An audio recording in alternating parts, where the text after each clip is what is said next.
국민 앵커 백운기, 정확한 분석, 날카로운 시각. 백운기가 하면 다르다.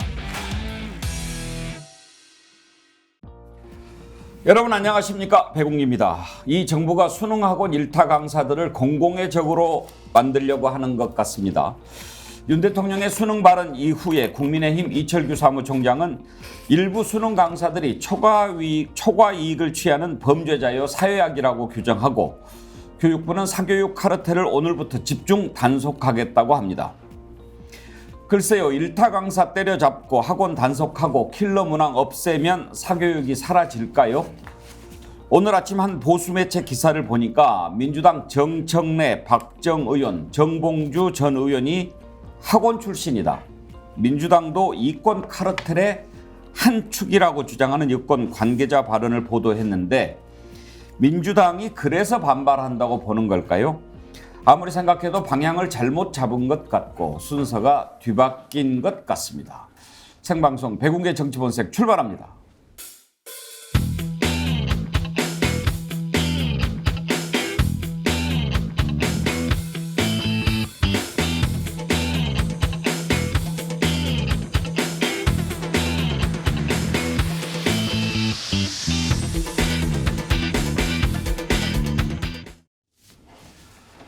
네, 목요일입니다. 오늘 함께 하실 네 분 패널 소개하겠습니다. 김정욱 전 청와대 행정관, 임세은 전 청와대 부대변인, 장성철 공론센터 소장, 김준영 한신대 교수 함께합니다. 어서 오십시오. 네, 안녕하세요. 반갑습니다. 여러분들 활발한 댓글 참여 기다리고 있습니다. 유튜브 실시간 댓글로 참여해 주시면 소개해드리고 저희가 준비한 선물이 있습니다. 자연주의 화장품 글램모어에서 드리는 선크림 아이크림 세트 선물로 보내드립니다. 그리고 스픽스 글램모어가 함께 드리는 선크림 세트, 저희가 지금 글램모어 선크림 2+2 구매를 하시면 한정 수량으로 손선풍기 증정해 드리고 있는데요. 손선풍기 시원하죠? 한정 수량 500개라서 지금 제가 소개한 이후로 좀 많이 팔렸습니다. 떨어지기 전에 사시는 것도 방법이다 말씀드립니다. 주변에 스픽스 백운계 정치본색 널리 알려주시고 구독 권유해 주십시오. 어제 39만 명 넘어섰는데요. 이제 곧 40만 50만 되겠지요. 정어리 때 100만 운동 펼치고 있습니다. 함께해서 깨어있는 100만 정어리 만듭시다. 한삐루님, 아무리 열심히 시청해도 변하는 것은 없고 답답해지는 마음을 어떻게 해야 하나요? 쉽게 변하겠습니까? 그리고 국민이 선택해서 선출한 대통령이 지금 있지 않습니까? 국민들의 선택 결과입니다. 우리가 그 정부에서 진실을 자세히 알고 또 상식을 회복하기 위해서 그만한 노력도 해야 되지 않겠습니까? 힘들어도 우리가 노력합시다. 오늘 더 많은 분들이 좀 아침에 참여하신 것 같은데요. 리아놀드님, 이우진님, 정수민님, 강종윤님, 추상기님, 루트파인딩님, 신한님, 빌로위님, 썬킴님, 최상현님, 나리아님, 핑크볼님. 혹시 이분들 가운데 진작 들어왔는데 이제 알아보고 그렇게 생각하시는 분 있으면 용서해 주십시오. 제가 댓글창 자주는 못 봐서요. 태커피님은 얼마 전에도 제가 뵀었죠. 예, 이렇게 새로 오신 분들 환영하고요. 또 주변에 백운계 정치본색 널리 알려주십시오. 감사합니다. 물리사이코님 글 하나 더 소개해 드릴까요? 100만 정어리가 아닌 국민 절반 이상의 정어리 때 공정과 상식이 우선되는 그런 대한민국이 되길 바라며 저 또한 한 마리의 정어리가 되겠습니다. 감사합니다. 물리사이코 무슨 뜻인지는 모르겠습니다만 한 마리의 정어리 합류해 주신 것 감사합니다. 자, 오늘 첫 번째 주제로 이번 주 계속 다뤄봤던 윤석열 대통령 수능 발언 파장 짚어보려고 합니다. 일단 지금 정부 여당은 사교육을 없애고 공교육을 바로 세우기 위해서는 킬러 문항을 만들어내는 이런 시스템을 좀 바꿔야 되겠다 이런 생각을 하는 것 같습니다.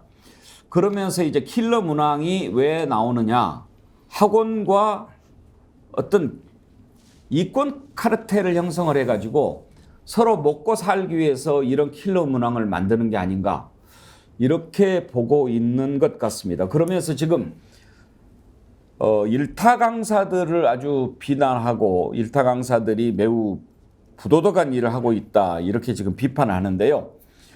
국민의힘 이철규 사무총장이 그런 시각을 갖고 있는 것 같습니다. 그 얘기를 먼저 한번 들어볼까요? 우리가 초과 이윤이 있을 때는 문제가 있는 거 아니겠습니까? 교육 시장에 공급자인 일부 강사들 연봉 200억 연수입이 100억 200억 가는 것이 공정한 시장의 시장 가격이라고 볼 수 없지 않습니까? 이 경쟁이라는 게 선의의 경쟁, 법대로 내의 경쟁이 돼야지 누구에게가 피해를 불특정 다수에게 피해를 주면서 그 피해를 바탕으로 해서 자신의 이익을 취하는 것은 이건 초과 이윤을 취하는 것은 이거는 범죄입니다. 이건 사회 악이죠, 이건요. 예, 범죄고 사회악이다. 김종 교수 한번 생각해 봅시다. 그 수능학원의 일타 강사들이 돈을 많이 번다는 얘기는 저도 들었어요. 예. 그런데 뭐 수십억, 수백억 이렇게도 버는가 봐요? 이게 뭐 최대 많이 버는 사람은 100억까지도 번다는 얘기가 있고요. 100억 이상을 번다. 근데 그건 이제 학부모나 학생들이 그 강사한테 수강 신청을 하게 되면 좀 더 좋은 점수가 나을 거라고 생각이 들기 때문에 선택을 하는 거기 때문에 일타 강사가 저한테 오세요. 온다고 해서 오는 게 아닌 거죠. 본인이 잘 가르쳐야 되는 것이고 잘 가르친다는 소문이 나서 거기에 가야 되겠다는 학생이 많으면, 그러니까 수요가 많기 때문에 거기서 그걸 선택하는 건데 그걸 매점매수하기라고 얘기를 해서 아니 어떻게 학부모 학생들 갖다가 다 이렇게 수고를 해놔야 되나 자기가? 말도 안 되는 얘기를 하고 있어요. 그 자유시장 경제를 그렇게 신봉한다라고 얘기하는 윤석열 대통령과 그 핵심 측근이라고 하는 이철규 사무총장이 하는 얘기를 들으면 저는 이게 북한 사회인가? 북한 사회에서 이렇게 자기들 마음대로 얘기를 하면 그 사회가 이렇게 작동할 거라고 생각하는 것 같은데요. 저는 킬러 문항의 문제라고 생각하지 않아요. 왜냐하면 많은 학부모들이나 이 경쟁 사회에서 어떤 형태로든지 경쟁의 상위로 올라가려고 하는 사회적 구조가 있잖아요. 이 구조를 깨지 않으면 만약에 대통령 말 한마디로 해서 킬러 문항 없었다고 치면 이제 대학이 뭘 만드냐면 킬러 입시 제도를 만들 거예요. 왜냐하면 좋은 학생들을 받고 싶은 욕구가 대학에 있으니까 그 대학이 또 다른 킬러를 만들어내는. 따라서 사회 구조를 바꾸지 않으면 해결되지 못하는 문제인데 국정운영도 제대로 하지 못하는 대통령이 이제 대학 입시를 봐서 새로운 인생에 뛰어들려고 하는 19살 학생들과 그 학생들 때문에 1년 동안 진짜 죽어라 고생하는 학부모들에게 또 다른 혼란을 주는 양상들을 보면서 이 정부는 이거 국민들 진짜 힘들게 하려고 탄생한 정부인가 생각이 들기도 하고요. 아니 어떻게 5개월도 안 남은 상황에서 대통령 말 한마디로 저 수많은 수험생들과 학부모들을 힘들게 만들고 있고 또 그다음에 일타 강사들 그다음에 또 이 자본주의에 순진응하는 시장 경제까지 작살을 내는지 모르겠어요. 진짜 놀라운 정부여서 이 마음을 비우고 비상식적인 정부에 맞서서 비상식적으로 싸워야 되나 이런 생각밖에 들지 않습니다. 실제로는. 이준석 전 대표도 국민의힘 이철규 사무총장 발언에 대해서 보수로서 할 일이 아니다 그렇게 얘기를 했는데 장성철 소장 생각을 한번 들어보고 싶어요. 지금 이준석 전 대표 발언을 좀 소개하면 이건 막무가내 악마화고 논리적 비약이고 전략적으로 바보 같은 행동이다 이렇게 지적을 했던데 장성철 소장 시각은 어떻습니까? 이준석 대표랑 시각이 거의 같아요. 이준석 대표가 얘기한 거를 제가 먼저 얘기를 했다. 제가 저작권이 저한테 있다라고. 아, 그러세요? 그리고 예. 일요일 날 제가 그런 얘기를. 이준석 대표가 장성철 소장 얘기하는 걸 들었나 보죠? 그러진 또 않았을 거예요. 뭐 바쁜 친구가 제 얘기 들었겠습니까? 왜 자기는 그렇다고 얘기해놓고 내가 또 맞장구 쳐주면 아니라고 그러고 왜 그러세요? 빠져나갈 구멍을 좀 마련해야 되지 않느냐 생각이 들고 저 또 명예의 손을 걸면 어떻게 해요 이준석 대표가. 근데 이철규 사무총장의 전제는 좀 잘못됐죠. 그러니까 불특정 다수에게 피해를 줬다라고 하는데 일타 강사들이 불법이나 편법으로 불특정 다수에게 어떠한 피해를 줬는지 솔직히 이해가 되질 않아요. 카르텔 때문에 그 사람들이 돈을 많이 벌게 됐고 수능 시험 문제가 어려워졌다. 그러면 수사나 조사를 통해서 사실은 이렇다 정말 이 사람들이 대학 입시 정책 국장하고 일타 강사들이 뭐 서로 막 여러 가지 의견을 주고 받아가지고 시험 문제 어렵게 내고 우리는 그 어려운 문제 강의하고 이렇게 해서 돈 많이 벌게 됐다. 이런 부조리한 구조를 밝혀내야지 그냥 돈 많이 벌었다고 나쁜 사람들이라고 악마화하는 게 맞는 것이냐. 상당히 부적절하다. 검사들이나 판사들 좋은 자리에 있다가 나가면은 1년에 100억, 200억 금방 수입료로 번다면서요. 그럼 그런 사람들도 이 카르텔이 구성된 건가요? 그러니까 능력 있으면서 돈을 많이 번다라는 것 자체를 보수 우파 진영에서 자유시장 경제 체제에서 그걸 비판하는 것은 옳지 못한 것 같아요. 배 아파요. 정말 열받고 왜 저들은 돈을 많이 벌지? 그렇지만 그거가 잘못됐다고 지적하는 것은 상당히 무리가 있고 그 잘못된 지적이 잘못된 거죠. 장성철 소장 보시기에 그러면은 국민의힘 이철규 사무총장은 왜 이렇게 얘기를 하는 것 같습니까? 대통령의 말씀에 좀 순응하는 것이 아니냐. 또 보수파 언론에서 그렇게 분위기를 몰고 가잖아요. 저분이 먼저 얘기한 것이 아니라 조선일보에서 계속 학원 일타 강사들의 카르텔, 좋은 시계 찼어, 좋은 집에 살아, 좋은 차 샀어, 이렇게 돈을 많이 벌어? 이건 분명히 어떤 카르텔이 있을 거야, 잘못됐어 라고 규정을 해버렸잖아요. 그거를 좀 따라가는 것이 아닌가라는 생각이 드는데 집권여당 사무총장께서 저렇게 함부로 얘기하시는 것은 좀 잘못된 것 같아요. 장성철 소장이 취재를 많이 하시니까 제가 하나 좀 물어보고 싶은 게 있습니다. 좀 뜬금없잖아요. 어느 게요? 킬러 문항 뭐 이렇게 나와가지고 느닷없이 막 교육부 국장 바꾸고 네. 평가원장 날리고 사교육 이렇게 하자라고 하는 게 예를 들어서 항상 우리가 그런 얘기 하지만 교육개혁하자. 그러면 어떻게 해야 되냐. 공교육 바로 세우자. 사교육 없애자. 이런 차원에서 쭉 추진하다가 이게 나왔다면 그러려니 하는데 느닷없이 밑에서 뭐 킬러 문항이 솟아와가지고 지금 이렇게 됐는데 윤석열 대통령이 뭔가가 꽂혔을 거 아니에요. 왜 그런 것 같아요? 한번 좀 취재해 본 것 좀 얘기 좀 해주세요. 방송 중에 얘기하면은 저 진짜 드럼통에 빠질 것 같고 저기 방송 끝나고 나서 말씀드리는데 제가 알면 뭐합니까? 우리 시청자들이 알아야죠. 들은 얘기 좀 시청자들이 아시면 예. 국민의힘 분들도 알고 예. 또한 대통령실에 계시는 분들이 알면 저 드럼통 들어가요 진짜로. 그러면 저를 알겠습니다. 그렇게 보내고 싶으세요? 아니 제가 장성철 소장 사랑하니까 저 보호해 주셔야죠. 저한테 그러시면 아니 어떡해요? 이런 말 자체가 드럼통으로 들어가는 것 같은데요? 국민의힘이 그런 짓거리를 한다는 거. 자.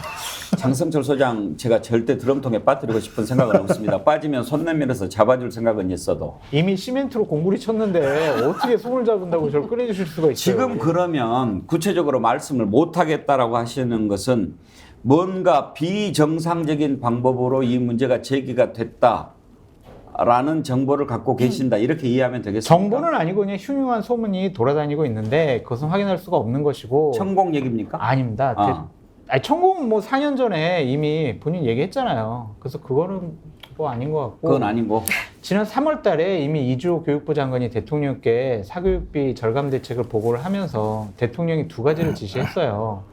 킬러 문항 내지 말아라. 그리고 공교육 안에서 문제 풀 수 있도록 그렇게 해라라고 지시를 했는데 일단은 교육부에서 그걸 제대로 일을 진행시키지 않았다라는 측면이 있는 것 같고요. 대학교육평가연구원에서 지난 3월 28일 날 본인들이 이번 수능에 대해서 발표를 했어요. EBS 연계 체감도를 강화한다. 킬러 문항 출제 안 한다. 보도까지 이렇게 많이 나왔거든요. 그래서 대통령께서 이번에 급작스럽게 지시한 것 같지는 않고 일단 3월 달에 예. 일단 지시를 한 거는 맞는 것 같아요. 예. 여러 가지 언론 보도를 확인을 해보면. 그렇더라도 수능 5개월을 앞두고 이런 식으로 거칠게 일이 진행되는 것은 학생들과 학부모들에게 큰 혼란과 뭐 막막함을 다시 전해주는 이제 거잖아요. 일반적인 얘기로 가시니까 그건 그렇다 치고 자 그러면 3월 달에 대통령이 이미 킬러 문항에 대한 문제인식을 갖고 네. 지시를 했는데 네. 6월 달 모의고사를 치러보니까 그게 안 없어졌어요. 네. 그러니까 대통령이 아니 내가 그렇게 얘기를 했거늘 이게 안 고쳐져 그래서 화가 난 겁니까?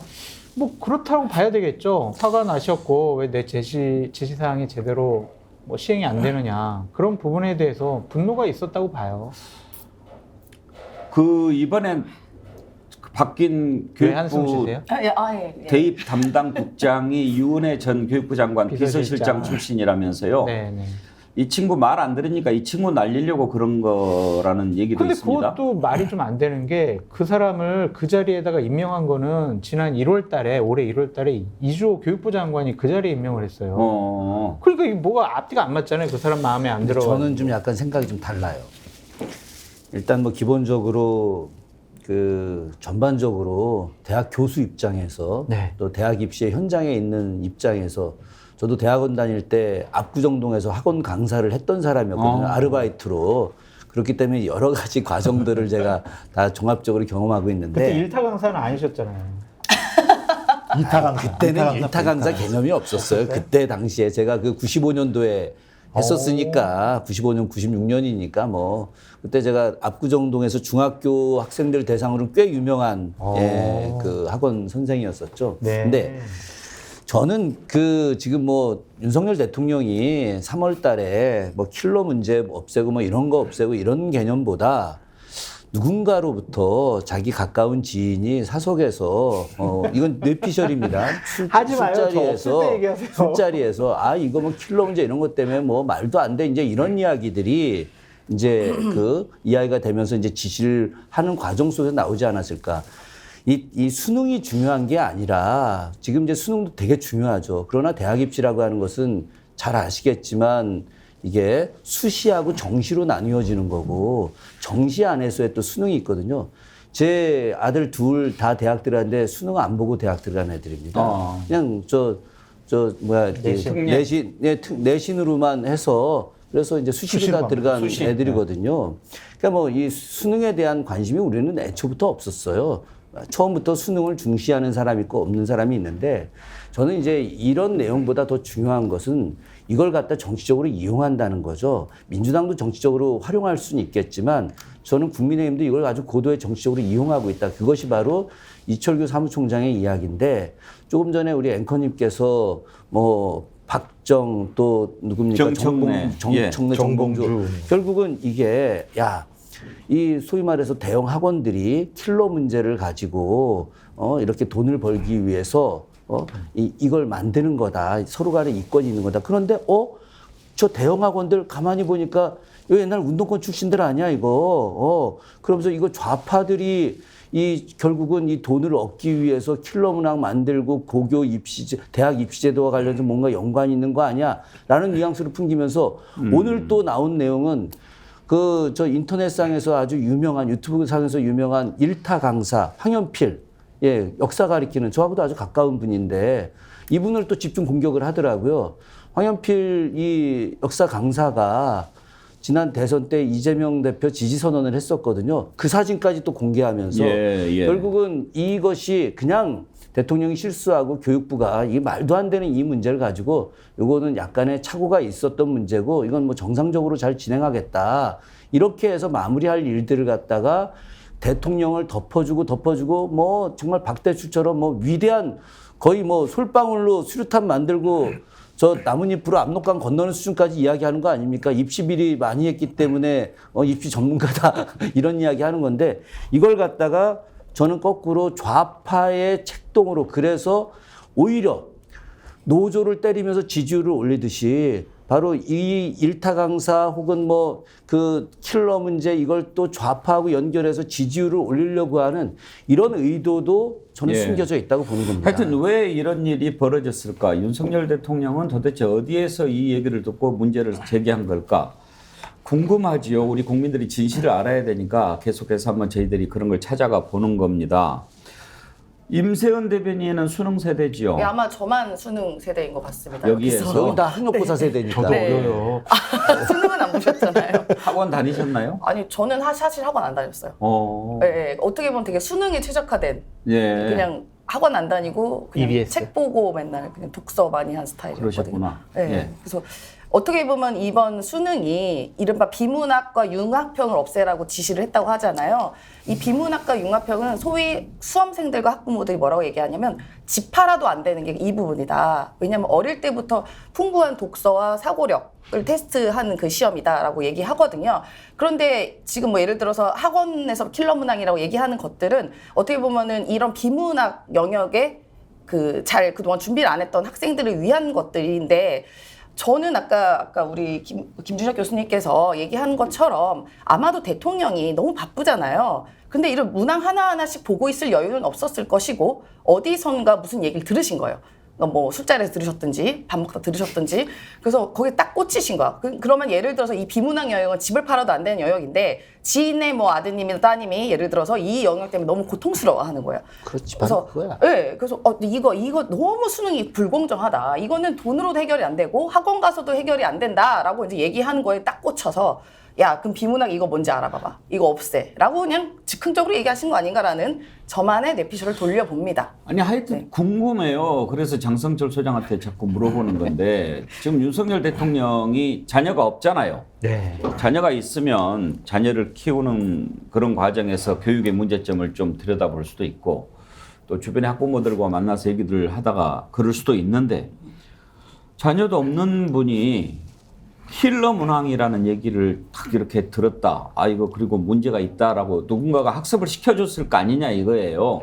아니 이건 대통령으로서 당연히 다 보고를 받는 거 아니겠습니까? 그러니까 아까도 말씀드렸듯이 3월 달에 이미 지시를 내렸다라는 거 아니겠어요? 그러니까 보고를 이번에 받아서 알게 됐다는 말은 저는 장성철 소장도 그 솔직히 얘기하세요. 거짓말이라고 생각해요. 왜요? 왜냐하면 과정이 어떻게 됐냐. 네.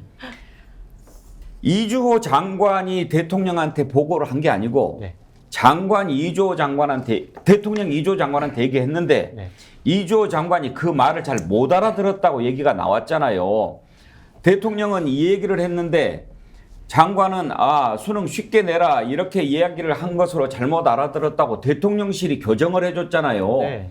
그러니까 보고를 해서 알게 됐다라고 하는 것은 사실과 다르죠. 아니, 그러니까 이번에 안 게 아니라 어쨌든 대통령실과 또한 대통령과 관련된 분들은 3월 달에 이미 보고를 했고 그때 지시를 했다라고 하니까 그러니까 이번이라고 그때 보면 안 도대체 되죠. 누가 그 얘기를 했을까 궁금하다 이 당연히 말씀이에요. 다 보고를 받겠죠. 왜냐하면 이재명 당 대표도 학원에서 보고를 받아요? 아니 이재명 당 대표도 대선 때 교육과정 평가원장 날리는데 그 사람한테 보고를 받아요. 그럼 어디에서 그 문제 인식이 생겼느냐 이거를 물어보는 건데 모르면 얘기하지 마세요. 저는 아니, 우리가 지금 여기가 스픽스 아닙니까? 예. 말하라고 지금 패널을 불러놓고 말하지 말라고 하는 게 맞습니까 지금? 아니 이게요. 스픽스가 진실과 상식의 마당이에요. 그래서 네. 진실을 찾기 위해서 제가 장성철 말하는 게 소장한테 그러면 물어보는데 진실이 아니고 장성철 상식이 소장이 아닙니까? 자꾸 진실을 얘기를 안 해주니까 그렇죠. 아니 근데 임세은 대변인께서 하신 거는 진실이고 제가 얘기한 거는 그러면 전 사실과 다른 내피셜이라고 거예요? 얘기했어요. 아니 아까 얘기를 아는 것 같은데 이걸 얘기하면 드럼통에 들어갈 것 같다고 그러셔가지고 아니 그러니까 임세은 우리 부대변인이 말씀하신 그러한 흉흉한 소문들이 돌아다니죠. 근데 그건 우리가 확인할 수가 아니 없잖아요. 소문이 아니라고 기사가 떴잖아요. 어떻게 해요? 윤 몰입시게 만든 김광두. 네. 이걸 고3에게 풀어보라니. 대학 3학년용 과제. 네. 여기서 그거는 알기만- 그 논란이 아니, 벌어지고 난 이후에 나온 그러니까 기사예요. 여기 기사를 보게 되면 네. 예를 들면 그런 내용만 나온 게 아니라 수능 초난이도 문제에 어이없음을 지적 윤석열 대통령으로 하금 이것을 학생들에게 장난치는 짓으로 분노를 자아나게 만들었다는 네. 예를 들면 이런 내용들이 김광두 이사장이 네, 얘기하는 네, 거라면 김광두 이사장이 이 내용을 모르겠어요? 네. 예를 들면 이런 내용들이 막 같다는 내용들 다 알았겠죠? 네. 그럼 이런 생각들을 가지고 있었던 거고 이런 생각들을 주입한 거기 때문에 캠프 내부 또는 윤석열 대통령의 측근 그룹에서 이 내용들을 주입을 했겠죠. 누가 뭐라고 얘기하더라도. 그렇겠죠, 당연히. 그럼 이런 사적인 라인으로 들어간 거잖아요. 대통령이 지금 사적인 라인에서 어떤 보고를 받으실까요? 아우. 그 공적인 라인이 다 있네. 도대체 아유, 왜 이러시는 대통령에 거야? 대해서 아직 그렇게 정확한 아니, 판단을 안 하셔요. 아니, 알겠습니다. 네네. 아니 저는 저 앵커님 전 드리고 싶은 말씀이 뭐냐면 그렇게 우리가 확인되지 않은 사실을 갖고 막 몰고 가시는 것은 상당히 옳지 못하는 것 같고. 몰고 간다고 얘기하시면 섭섭하죠. 아니 몰고 가시잖아요. 지금 아니, 네 분이 저한테 지금. 아니, 그러니까 이주호 교육부 혹시 장관이 네. 지금 대통령이 이런 문제인식을 갖게 된 것이 공식적인 라인이 아니고 사적인 그런 채널은 없었을까? 그런 생각을 갖는 것은 상식적이죠. 그래서 궁금해서 아니 이렇게 그런데 그건 확인이 되지 짚어보는 거죠. 않았더니 그럼 무조건 다시 사적으로 문제 받았다는 상황에는 다시 건 정리를 아니죠. 이렇게 하죠. 네. 만약에 진짜 대통령이 사교육을 없애기 위한 진심을 갖고 이야기를 한 것이라고 한다면은 자사고, 국제고, 특목고 이런 것을 없애기로 한 정책을 유지해야 되는 거예요. 자, 지금 그 돈이 자 사교육비가 어디에 더 많이 들어갑니까? 초등학교. 사교육비가 가장 많이 들어가는 것은 바로 그 학부모들이 우리 아이가 명문대학에 가기 위해서 왜 그 명문대학은 평생을 따라가는 거잖아요. 대한민국이 전 세계에서 유일하게. 그렇기 때문에 명문대학에 들어가기 위해서는 명문고등학교를 들어가야 된다. 명문고등학교를 왜 들어가느냐. 우리가 고교 등급제 관련해 가지고 1등급, 2등급, 3등급, 4등급 이렇게 등급을 갖다가 대학에서 평가를 하는데 점수를 반영하는데 특목고 7등급이 일반 고등학교 1등급보다 더 나은 점수 평가를 받는 건 공공연한 사실이에요. 네. 그렇기 때문에 특목고를 보내기 위해서 초등학교 때부터 애들을 죽어라 사교육을 시키면서 한단 말이지. 네. 그럼 만약에 특목고를 없애고 국제고 자사고 이런 걸 없애게 되면은 모든 고교 정말 평준화를 하게 되면은 사교육이 이렇게 더 활성화되지 않고 줄어들게 되거든 당연히. 네. 그런데 자, 지금 예, 대통령이 어떻게 알게 됐는지는 이제 나중에 또 밝혀질 수도 있을 거고요. 근데 앵커님 저는 진짜 되게 윤석열 정권의 비판적인 사람이고 이 최근에 이 논란과 관련해서도 비판적인 목소리를 많이 냈는데 지금 네 분이 지적하는 그 부분은 본질과 어긋났다고 저는 생각이 들어요. 그래서 그 부분 가지고 확인되지 않았는데 문제 삼는 것은 좀 무리가 있지 않나는 좀 생각이 듭니다. 예, 인정합니다. 근데 네. 우리가 그렇게 보였다면 네. 그건 좀 그 문제가 있는 거고. 아니, 저도 다만 그렇게 이제 생각은 하는데. 궁금해서 네. 혹시 장성철 소장은 그쪽에 취재를 많이 하시니까 너무 뜬금없어서 네. 장성철 소장은 좀 뜬금없다는 생각은 안 드셨어요? 아니, 들었는데 이미 기사가 3월 달에 이미 지적을 하셨다라고 나왔으니까 뜬금이 없는 건 아닌 것 3월 같아요. 달에 지적했는지는 우리가 모르잖아요. 3월 28일 날 기사가 나왔어요. 킬러 문학 얘기가? 네. 그러니까 그거를 좀 보고 킬러 문학 얘기는 이재명 대표도 대선 때 했다고 하셨죠. 하더라고요. 공약으로 하셨죠. 예. 그거를 자꾸 뭐 술자리에서 그냥 뭐 친구 아들이 지금 뭐 킬러문항 어려가지고 대학 못 갈 것 같아요. 그러니까 킬러문항 없애 막 이런 식으로 몰고 가는 거는 좀 잘못되지 않았냐. 몰고 간다는 표현은 좀 삼가 주십시오. 삼가하겠습니다. 예. 수험생을 킬하고 있어요 지금 킬러 문항 때문에. 폴 KS 킴님, 사교육이 카르텔이면 법조는 카르텔을 넘어 조폭 아닌가요? 레모님, 이권 카르텔이란 단어를 알고 쓰는 걸까요? 수능은 일타 강사가 문제고 소금은 사재기 집단이 문제고 프랑스 일은 모함 집단이 문제라고 하는 건가요? 떠넘기기가 도를 넘는 윤정부네요. 조형래님, 일타 강사가 매점매석했나요? 장사꾼인가요? 일배 사냥꾼님, 저러다 기업들 수천억 버는 것도 범죄라고 할 판일세. 삼성, 현대 대기업들 돈 조금씩 벌어라 범죄자 된다. 강하님, 이철규 사무총장 논리대로라면 전관 예우 변호사 고액 수임료 시장을 바로 잡는 것이야말로 우선적으로 정부가 해야 할 일 아닌가요? 그런 의견 주셨습니다. 강하임님, 일타 강사들의 강의를 저렴한 비용으로 인강해서 들을 수 있어서 좋던데요. 왜 자꾸 이상한 곳으로 칼을 휘두르는지 모르겠습니다. 조미용님, 빠져도 하세요 장 소장님. 그러면 장 소장님 팬 하겠습니다. 빠져도 하는 게 뭐예요? 무슨 말씀? 드럼통. 드럼통 빠지면 저기 입까지 다 담그기 때문에 말을 못해요. 그래서 안 돼요. 거의 오염수 마시라는 오염수 얘기가 오염수. 송지영님, 수능 논란으로 이동관 학폭이나 일본 오염수 방류 문제들 다 덮는구나. 또 이렇게까지 생각하시는 분들도 계신데 설마 그런 차원에서 한 건 아니겠죠? 제가 볼 때 그런 차원으로 했다면 상당히 고단수다라는 생각이 들긴 하는데 그렇지는 않는다는 생각이 많이 무모한 들어요. 거 아니에요? 네? 고단수가 아니라 무모한 거 아니에요? 그러니까 입시 고단수가 문제를 아니라는 생각이 만들어서. 드는 거예요. 그런 것 때문에. 그러니까 왜냐하면 제가 볼 때는 거의 개그맨들이 설 자리가 없을 정도의 일이 최근에 벌어진 것 같아요. 아니 그러니까 교육부 총리가 한 얘기가 본인 2번 했잖아요. 교육부 총리가. 대통령이 나보다 더 입시를 잘한다라고 얘기를 하고 있고 그랬더니 그 입시를 왜 잘하는지에 대한 설명을 박대출 정책위장이 또 해요. 그죠? 입시 비리 수사 잘했어. 조국 전 장관 입시 비리 수사에서라고 얘기하고 있고 이제는 이철규 사무총장이 이런 얘기까지 하는 걸 보게 되면 그러니까 대통령에게 충성 경쟁을 하게 되면 생존할 수 있다라고 하는 그 내부에 전 룰이 있다고밖에 볼 수 없어요. 왜냐하면 국민을 생각한다면 내가 이 얘기하면 국민들이 나를 정치인으로 볼까? 똑바로 된 사람으로 볼까라는 생각을 하기 이전에 이 정도로 대통령의 실드를 쳐줘야 내가 생존할 수 있다라고 하는 어떤 내부의 어떤 그런 그런 어떤 암묵적인 카르텔 그러니까 사고의 카르텔이 있는 것인가 아닌가 생각이 들어서 저는 이 정도면은 상식을 넘어서는 상황이다. 그럼 왜 이런 일들이 빈번하게 권력 내부에서 벌어질까? 그건 제가 볼 때 대통령의 용인해석 아니겠어요? 대통령이 이런 얘기를 해도 불러가지고 당신 왜 그런 식으로 얘기해? 왜 상식적으로 사고하지 못해라는 말을 한마디를 안 하고 오히려 그런 사람들 얘기를 주로 들으니까 이런 사람들이 이런 얘기들을 주로 하는 거죠.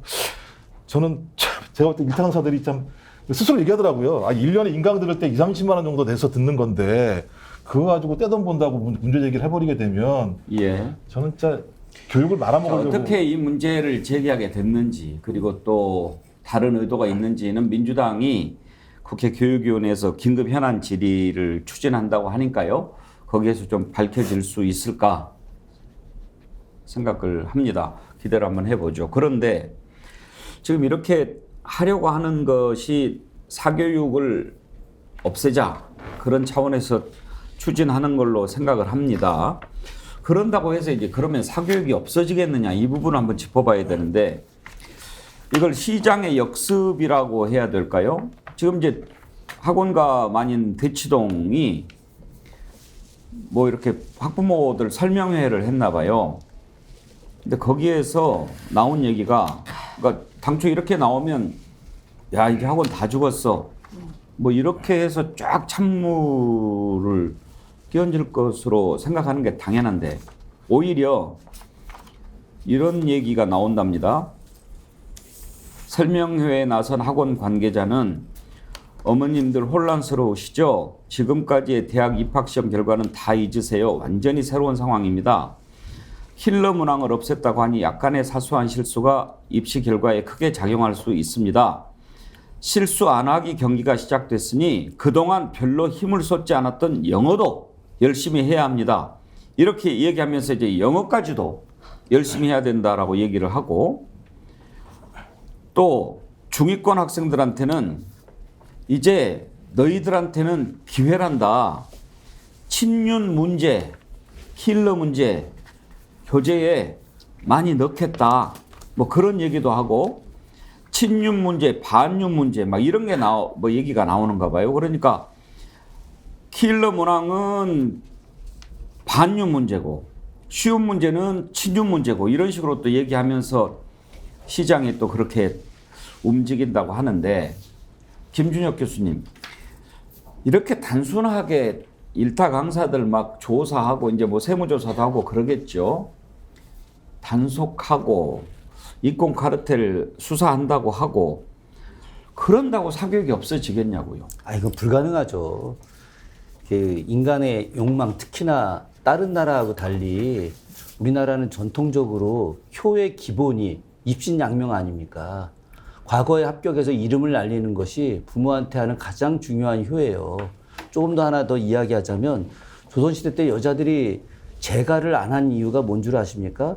경국대전에 재가한 여인들의 자식은 과거 시험을 볼 수 없다라고 명확하게 명문이 돼 있어요. 그래서 자기 자식이 과거 시험 봐서 출세하겠는데 내가 재가하면 안 된다는 것 때문에 어머니들이 재가를 안 한 거예요. 그만큼 우리는 전통적으로 이렇게 입신양명이 중요한데 자식 입신양명 시키려고 나는 그래 서울대 못 나왔어. 나는 스카이 못 나왔는데 너라도 꼭 나와서 성공해야 돼. 그러니까 부모님들이 자식들 잘 가르치려고 사교육 막 시키는 거 아닙니까? 그런데 이게 킬러 문항을 없애게 되면 어떤 문제가 생기느냐. 점수가 다 수능 점수가 높아져요. 그럼 대학에 입학할 때 정시 입학해서 수능 점수가 높아지면 뭘로 해결을 하냐? 내신으로 해결을 하는 겁니다. 내신의 등급에 따라서. 그럼 내신을 높이려면 뭘 해야 돼요? 또 학원을 열심히 다녀야 될 거 아닙니까? 수능의 킬러 문제를 완화하는 게 중요한 게 아니라 바로 그렇게 됐을 때 정시에서 내신이 강화돼야 되니까 내신을 위해서 학원을 또 엄청나게 보내야 되는 상황이 되는 거거든요. 그러면 학원가는 더 성장할 수밖에 없는 겁니다. 지금 학원가는 좋아서 죽으려고 할 겁니다. 여기에 더해서 부유층들은 야 우리 학원 안 보내. 아주 센 일타 강사들 따로 돈 많은 사람들 불러가지고 개인 과외시키게 되면 오히려 그 사람들은 더 점수가 높아지고 좋아지는 거 아니겠습니까? 내신을 올리기 위한 방법으로 또 학원을 간다. 이 그럼요. 부분에서 제가 탁 막혔는데 사실은 정상적인 방법 그리고 제대로 가는 방법은 내신을 올리고 그쪽으로 모으려면 이제 공교육이 제대로 돼야 되는 거죠. 그리고 지금 자꾸 강조하는 것도 공교육 과정에서 배우지 않은 문제는 출제하지 않도록 해라라고 하는 것이 학교 교육이잖아요. 그러면 학교 교육을 어떻게 하면 살릴 수 있을까? 이 부분에 대한 그거는 고민이 약간 좀 있어야 다른 되는데. 개념입니다. 이거를 좀 이해를 정확히 해야 되는데 학력고사 세대하고 수능 세대는 근본적으로 다른 겁니다. 옛날에 예비고사, 본고사가 있고 그 뒤에 학력고사로 바뀌었을 때는 교과서가 하나였었어요. 딱 한 종. 그렇기 때문에 모든 시험 문제는 그 교과서 안에서 내야 되는데 지금 같은 경우 수능은 대학에 들어갔을 때 대학 교육을 제대로 받을 수 있는 사람인 것을 갖다가 수학하는 능력을 평가하는 겁니다. 사실은 말은 그렇지만 뭐 점수 저기죠. 근데 국어 교과서가 19종이에요. 그렇기 때문에 어떤 특정 학교가 하는 교과서에 문제를 낸다.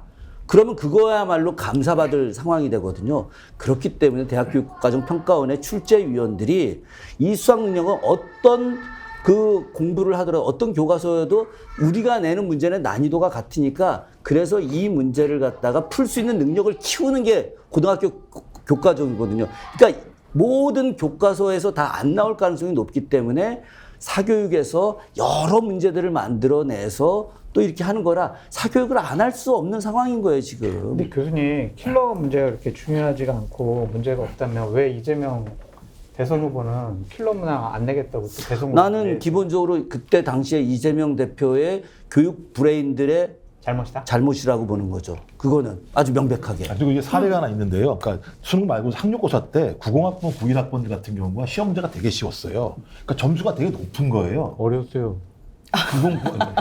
제가 왜냐하면 제가 그 선배기 때문에 그 제 후배들이 뭐라 그랬냐면 점수가 너무 높은 거예요. 그러니까 대학에 들어왔는데 적응을 못 해요. 시험은 잘 봐. 아니 90학번들을 무시하는 그런 발언 하시면 어떡해요. 적응 잘했어요. 제가 무시하는 게 아니라 90학번이세요? 네. 그러니까 그러니까 시험이 쉬우니까 점수가 다 좋게 나온 거예요. 많이들. 그러니까 본인들이 좋은 점수를 갖고 들어오니까 뭘 하게 되냐면 대학에 적응한 게 아니라 내가 조금만 더 공부를 잘하게 되면 더 좋은 대학 올라갈 수 있을 것 같은데 해가지고 재수를 많이 하는 일들이 벌어져요. 그러니까 이 문제 같은 경우는 킬러 문항의 문제가 좀 아니라는 거죠. 그러니까 킬러 문항을 갖다 없애서 그걸 보편화시키면 예를 들면 공격이 강화되고 갈 거라는 얘기는 말이 안 되는 얘기고 과거 EBS 시험, EBS 인강만 들으면 될 거라고 얘기했었습니다만 그때부터 오히려 사교육이 더 올라가요. 가격 비용 자체가. 그렇기 때문에 지금 윤석열 정부도 마찬가지입니다만 교육 문제에 대한 접근 자체가 잘못돼 있다. 교육 문제는 교육 문제 하나로만 접근할 수 없다. 사회 문제, 대학 구조 문제, 그다음에 직장 문제까지 다 연동돼 있는 풀 패키지 개념으로 이 문제에 대한 구조적 개혁을 가지 않게 되면 풀 수 없는 문제인데 그냥 킬러 문항 하나로 딱 풀 수 있다고 생각하는 이 단순함. 전 이게 이제 문제라는 거죠. 그러니까 저는 이게 킬러 문항이 있고 없고의 문제보다 이렇게 왜 혼란을 주냐 이게 제일 근본적인 문제인 것 같아요. 어쨌든 대통령은 국정 컨트롤 타워 아닙니까? 그러면은 길게 보고 교육 정책을 세워야지 단순히 뭔가에 꽂혀가지고 이거를 킬러 문항 없애니 많이 하는 혼란을 주는 것 자체가 저는 이게 문제라고 보고 그리고 이 대응이 더 문제입니다. 처음에는 이게 킬러 문항을 없애라고 했었어요. 그러니까 굉장히 혼란이 일어났었습니다. 그러더니 나중에는 뭐 교육부 장관이 대통령이 입시 전문가니 뭐니 했다가 이제는 또 이태규 씨가 뭐라 했냐? 윤 대통령이 킬러 문항 없애라고 한 적이 없었대요. 이거 뭐 하는 짓이에요? 아까는 또 대통령이 킬러 문항 없애라고 했었다고 했다가 3월 28일 날 뭐 했다고. 네, 지시사항을 이행하지 않았기 때문에 지금 대입 국장까지 경질한 상황 아닙니까? 그런데 또 이제는 이태규 씨께서 윤 대통령이 킬러 문항 없애라고 한 거 아니래요. 이 오락가락한 이런 상황이 과연 이게 수험생들한테 혼란을 주는 상황 아닙니까? 이태규 의원이 잘 몰랐나 보죠. 예, 그러니까 자기들끼리도 말을 못 맞추고 있으니 이게 어떻게 믿을 수가 있겠냐는 거예요. 그러면 도대체 그럼 수험생들은 뭐를 바라봐야 되냐? 그럼 킬러 문항을 공부해야 되냐? 말아야 되냐? 이게 저는 근본적인 문제인 거지. 왜 갑자기 대통령이 뭐 이래라 저래라 한마디 하는 것 같고 이렇게 수험생한테 또 가족들한테 혼란을 주냐. 그러니까 이것 때문에 그 수험생들과 가족들이 화가 나는 거거든요. 그렇죠. 그럼 앞으로는 어떻게 해야 되냐. 그럼 지금의 고2, 고1, 중3은 어떻게 준비해야 되는 거예요 도대체. 이게 좀 근본적인 문제라고 생각합니다. 네. 그나저나 장성철 소장 그 부분은 동의하시죠? 이렇게 한다고 사교육이 없어질 것 같지는 않아요. 말도 안 되죠. 그거는. 뭐 어떻게 해야 될까요? 사교육 없앨 수는 없어요. 그런데 이제 일타 강사 돈 많이 버는 게 많은 이제 학생들이 온라인으로 그 사람 강의를 들으니까 소액 다수가 모여가지고 돈을 많이 버는 거 아니겠습니까? 그런 것을 잘못됐다 죄악시하는 것은 문제가 있어 보이고요. 그러니까 못하는 것을 억지로 하려고 안 했으면 좋겠어요. 사교육 없앤다고 그동안 많은 정권들이 얘기를 하고 약속했지만 없어지지 않거든요. 그러니까 원론적인 얘기를 하죠. 공교육 강화, EBS 연계 이런 식의 얘기를 하는데 너무 갑작스러운 변경으로 인해서 혼란 같은 거 주지 않았으면 좋겠습니다. 그러니까 사교육 시장을 정권이 권력이 이길 수는 없다. 그렇게 말씀드려요. 정치평론가 보시기에 지금 수능을 150일 앞두고 이렇게 했을 때 여러 가지 또 전략적인 판단도 하지 않겠습니까? 누가 정부 여당이 해야 되는데 안 했잖아요. 그러니까 참 한심한 거예요. 마이너스가 될 거라고 보십니까? 100% 마이너스죠. 만약에 이제 11월 달에 시험을 보고 12월 달에 성적이 나왔을 때 잘 본 친구나 못 본 친구나 다 화가 날 것 같아요. 잘 본 친구들은 왜 이렇게 문제가 쉽게 나왔지? 동점자들이 엄청 많을 거 아니에요. 그럼 변별력이 없어져요. 뭐 가지고 변별력 하겠냐고요. 결국엔 내신 가지고 할 수밖에 없는 부분이잖아요. 면접도 강화하고. 이렇게 된다고 했을 때 시험을 좀 못 보다가 잘 본 친구들도 문제가 생기고 또한 실수로 한두 문제 틀리게 되면 본인 등급이 확 떨어질 거 아닙니까? 그럼 일생을 망치는 건데 그러한 학생들 모두 다 화가 날 것 같고 내년 총선에서 국민의힘 집권여당에 그렇게 유리해 보이지 않습니다. 하여튼 제가 전문가라면 전문가인데 제 판단으로는 올해 수능은 11월 16일 날 치루어지는 수능은 역대 최고로 쉬운 문제가 출제될 거다. 네. 예, 왜 그러냐면 출제위원들이 저는 누가 들어갈지 걱정이 돼요. 안 들어갈 것 같지 않아요? 압수수색당한다 안 들어간다고. 안 들어가지. 제 주변에도 이 출제위원 들어가는 선배들 많이 있었거든요. 예전엔 저한테도 저 국사문제 출제해달라고 요청이 왔었던 적도 있었고, 근데 제가 2달 동안 들어가 있는 거 너무 싫어서 제가 안 갔는데, 지금 이제 어떤 형식이든지 교수들은 이제 거의 다 안 들어갈 겁니다. 네. 예. 그러면은 이제 중고등학교에 있는 선생님들한테 이제 해서 들어가는데 이분들도 두렵죠. 감사받거나 그렇죠. 조사받거나 뭐 이럴 수 있으니까. 맞아요. 그렇기 때문에 가장 안정되게 쉽게 내다보면 이제 상위 1등급 점수가 저는 거의 10% 이상 나올 거다. 10% 가까이가. 그러면 이건 심각한 상황이 되는 거예요. 그러니까 이게 막 보수우파 쪽이나 그러니까 그 언론도 마찬가지인 것 같고 국민의힘 의원들도 문제가 생기는 게 대통령의 말을 주워 담고 보호하려고 하다 보니까 되게 무리한 일들이 많이 벌어지거든요. 예를 들면 어제 한 보수 언론에서 대통령이 찍었다라고 하는 킬러 문항에 대해서 쭉 보도를 했어요. 근데 그게 정답률이 80%예요. 그러니까 그렇게 무리한 일들이 억지로 만들어내려다 보니까 여러 가지로 또 학생들과 학부모들에게 또 여러 가지 문제 지적당하고 그러는 것 같아요. 네, 앞으로 진행 상황을 봅시다. 네. 이번 주 내내 이걸 다뤘는데 전체적으로 이렇게 모아지는 것은 무리수다. 뭐 그런 의견들이 많이 있습니다. 그런데도 왜 그렇게 하는가? 그래서 이제 궁금한 거죠. 상식인들은 왜 이런 일이 생겨났는가도 궁금하고. 대통령께서 문제를 못 푸신 거 아닐까요? 그 킬러 문화. 아니 그러니까 그렇게 접근하면 안 된다니까요, 부대변인. 근데 제가 볼 때 신념 같기도 해요. 그러니까 노조 때리기나 그다음에 학원 마찬가지입니다만 주로 이제 386들이 많이 학원가에서 이제 돈을 많이 벌었잖아요. 그러니까 본인의 신념에서 사회 구조를 바꾸겠다는 생각이 드니까 그 분야마다 타격을 하는 것 같다는 느낌이 들기 때문에 이건 무서운 거다. 사명감이 있는 것 같아요. 제가 볼때 그 보복인 거죠. 달리 보면 보복 정치를 하면 안 되는 거죠. 예, 우리 시청자님들 댓글 소개해드리고 다음으로 넘어가겠습니다. 탄핵가자님, 교육제도의 변화는 할 수 있겠죠. 다만 첫째, 150일 전에 변경하는 것. 둘째, 공감대 형성 과정 없이 독단적인 정책 펴는 것. 셋째, 시장 논리로 인류 강사가 된 쪽을 악마화해서 자기들의 이익 카르텔을 무마 덮으려는 나쁜 행위입니다. 이렇게 지적을 해주셨어요. 폴킴님, 듣기평가에 윤석열 영어 연설문이 채택되겠군요. 특히 바이든과 날리면의 듣기평가 정답이 날리면이 정답이라고 학원에서 가르치는 날이 오는가요? 오늘 방송 중에 뒤에 어린이들이 좀 지나갔죠? 전원일기님 병아리 지나가네요. 웃음저널님 꼬맹이들 견학 온 건가요? 다들 귀염둥이들에게 인사라도 한번 해주세요. 잠시라도 웃을 수 있어요. 부산이대희님 새끼 정어리가 지나가네. 부산이대희님 이거 병입니다. 다 이 정어리로 보이는 것 정어리병입니다. 예, 활발한 참여 감사드립니다. 오늘 여러 번 댓글 참여해 주신 폴킴님께 자연주의 화장품 글래머에서 드리는 선크림 아이크림 세트 보내드리도록 하겠습니다. 저도 주세요. 스트레스가 많으신가 본데. 네. 아, 왜 언급을 안 하세요? 답변을 주세요.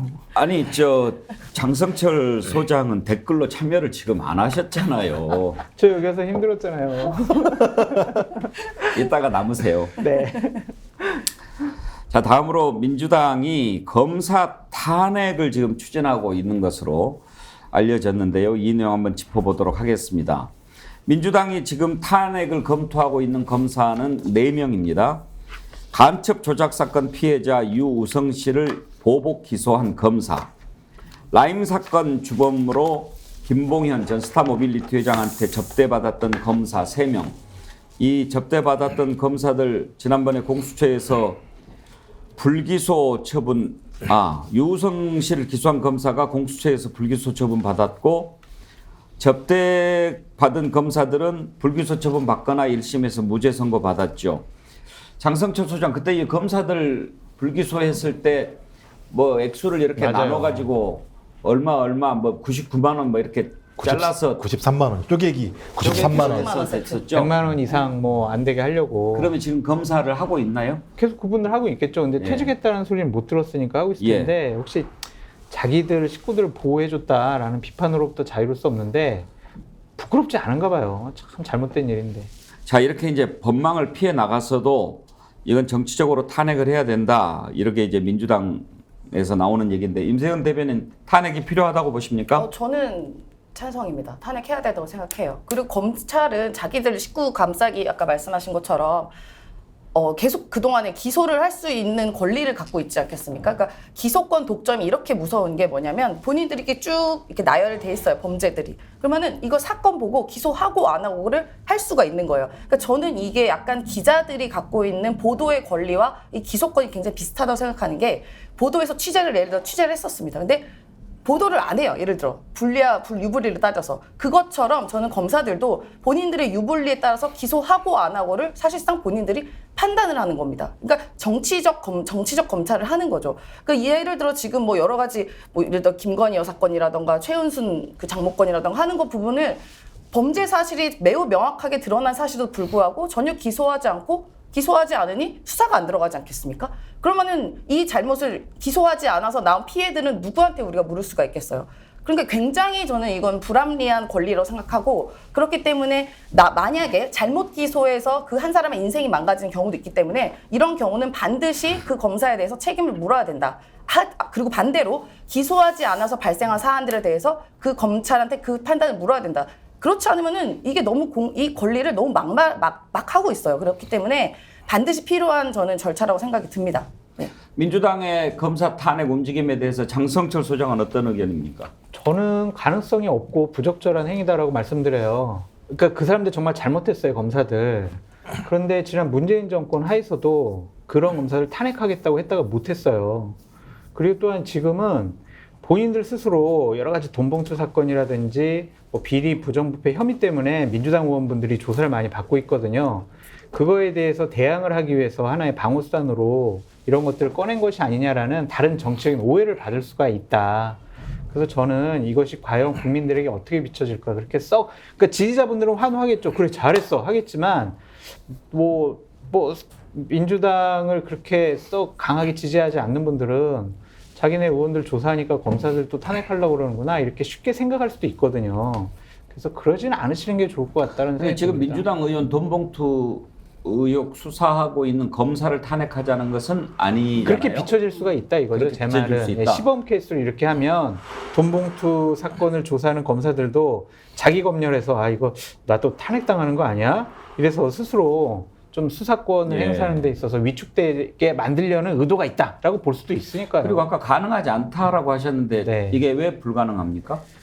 그러니까 이게 검사 탄핵하려면 요건상으로는 가능하죠. 그러니까 헌법과 법률을 위반을 해야 되잖아요. 예. 그러니까 그런 것들을 어떻게 판단할 것인가 되게 요건이 되게 제한적이라고 하더라고요. 그래서 국회에서의 의원 숫자도 어쨌든 좀 문제가 될 수도 있고, 또한 요건이 상당히 좀 제한적이라서. 사유는 이제 검토를 해봐야 되겠지만 수적으로는 가능해 3분의 보입니다. 1이 현재 발의하면 헌법상 되는데요? 검사 탄핵 소추는 국회 제적의원 3분의 1 예. 이상이 발의하고 과반. 과반 통과하면 되니까. 맞아요. 뭐 지금 민주당 숫자만 가지고 할 수는 있죠. 아, 그럼요. 제가 볼 때는 뭐 헌법에 보장된 권한이기 때문에 말씀하신 것처럼 그 국회의원들 중에서 법률 위반이라고 생각이 돼서 탄핵할 수 있는 사유라고 판단이 들면 3분의 2, 그러니까 100명 이상만 거기에 대해서 동의하면 올릴 수 있는 것이고 그중에 예를 들면 또 과반 이상만 찬성을 하면 되는 문제이기 때문에 국민적 동의의 문제는 그 탄핵 발의 내용 자체에 대해서 국민적 공감대가 있냐 없냐의 문제인 것 같아요. 그런데 그 문제는 아직까지 뭐 진행되고 있는 상황이기 때문에 제기할 필요는 없을 거라는 생각이 듭니다만 검사는 제가 볼 때 대통령 다음으로 막강한 권한을 가지고 있는 것 같아요. 근데 참 이게 문제인 게 그 검사들이 헌법과 법률을 위반했다라는 것을 조사할 수 있는 게 현실적으로 그냥 검사들 아니면 자기네 편 아니면 공수처가 있잖아요. 근데 과연 여기서 그걸 제대로 조사할 수가 있겠느냐. 그러니까 그 사람 정말 나쁜 사람들이고 저는 검사하면 안 된다고 생각해요. 법조인도 해서는 안 된다고 생각하는 사람인데 그걸 법률적으로 따져보면 쉬워 보이지는 않는 것 같아요. 근데 이제 대통령을 탄핵한 사례가 있는데 네. 수사하지 않고 국회에서 이러이러한 사안들을 가지고 판단을 해서 탄핵 발의를 해서 통과가 된 측면이 분명히 있기 때문에 지금 사안도 마찬가지인데요. 제가 왜 말씀드리냐면 검사는 지금까지 거의 파면당한 적이 없어요. 그러니까 대통령도 파면할 수 없지요. 탄핵밖에 없는 상황인데 검찰과 검사가 제대로 된 수사를 하고 국민적 신뢰가 있다고 얘기하면 국회가 거기에 대해서 탄핵을 하면 국민들이 싫어하겠죠. 근데 지금까지 검찰이 해온 행태를 보게 되면 검찰에 대한 신뢰가 국민적으로 높지 않은 상황이 분명히 있는 것이고 말씀하신 것처럼 보복, 그러니까 이게 대법원에서 얘기한 거잖아요. 유호성 씨 같은 경우는 보복 기소를 하는 거잖아요. 그러니까 예를 들면 검찰이 어떻게 보복할 수 있냐. 자기의 기소권을 가지고 보복을 하는 검찰이 있다고 얘기하면 어떤 사람도 검찰 앞에서 잘못 보이게 되면 다시 보복 기소를 받을 수 있다라고 하는 관례를 갖게 되면 국민들이 엄청난 피해를 볼 수밖에 없기 때문에 그렇죠. 그런 사회에서 탄핵하는 문제랑 검찰 자기 집 감싸기잖아요. 말씀하신 93만 원이니까 문제가 없다고 쪼개기를 하는 상황이라고 얘기하면 앞으로 검찰 내에서 사건이 벌어지게 되면 검찰이 감싸 안으면 그 사람 무조건 불기소해. 그럼 그 사람은 범죄를 저질러도 무법천지가 되는 상황이에요. 근데 이걸 그 다음 방법으로 의율할 방법이 아무것도 없는 상황이에요. 전 그렇다면 이 상황에서 국회가 이것이 통과되거나 안 되거나 상관없이 탄핵이라는 절차를 통해서 검찰 스스로 자정할 수 있도록 만드는 것도 중요하다. 근데 만약에 통과가 된다면 탄핵을 한다면 헌재 물어보겠죠. 헌재 물어봐서 과거처럼 마찬가지입니다.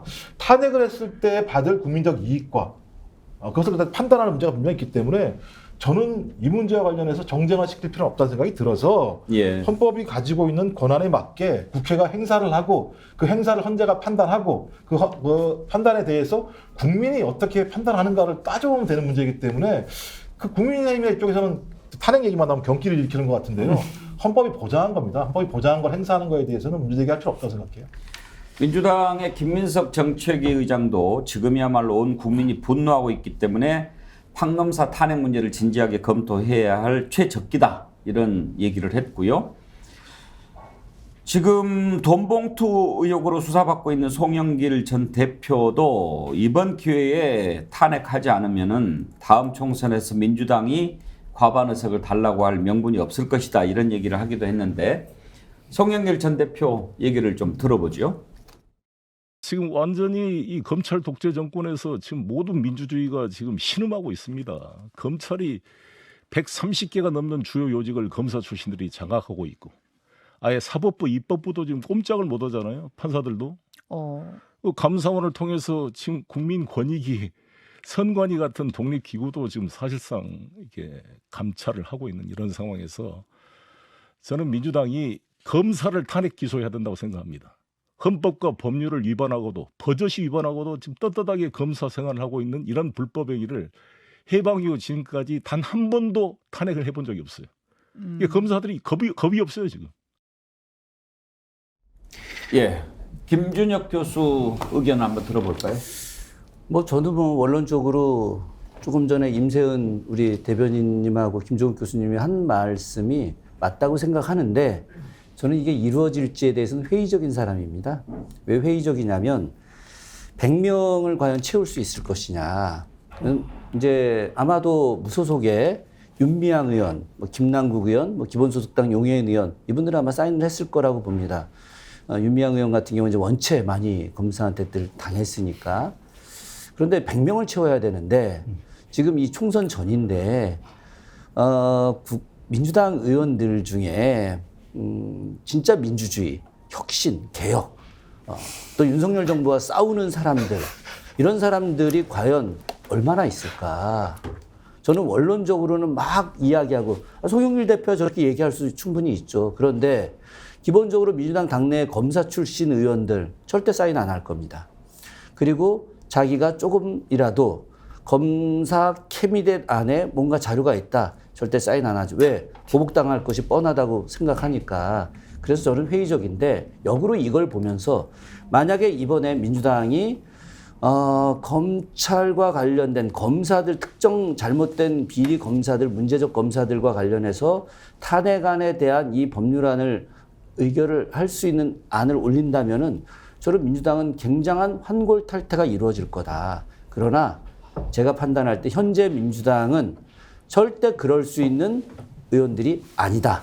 그래서 한 80명 정도까지는 갈 수 있을지 모르겠지만 100명은 절대 채울 수 없다는 게 제 생각입니다. 그리고 저는 좀 송영길 대표를 반박하고 싶은 게 뭐냐면 저런 주장을 하려면요. 본인들이 먼저 도덕적으로 깨끗하고 우위에 있어야 해요.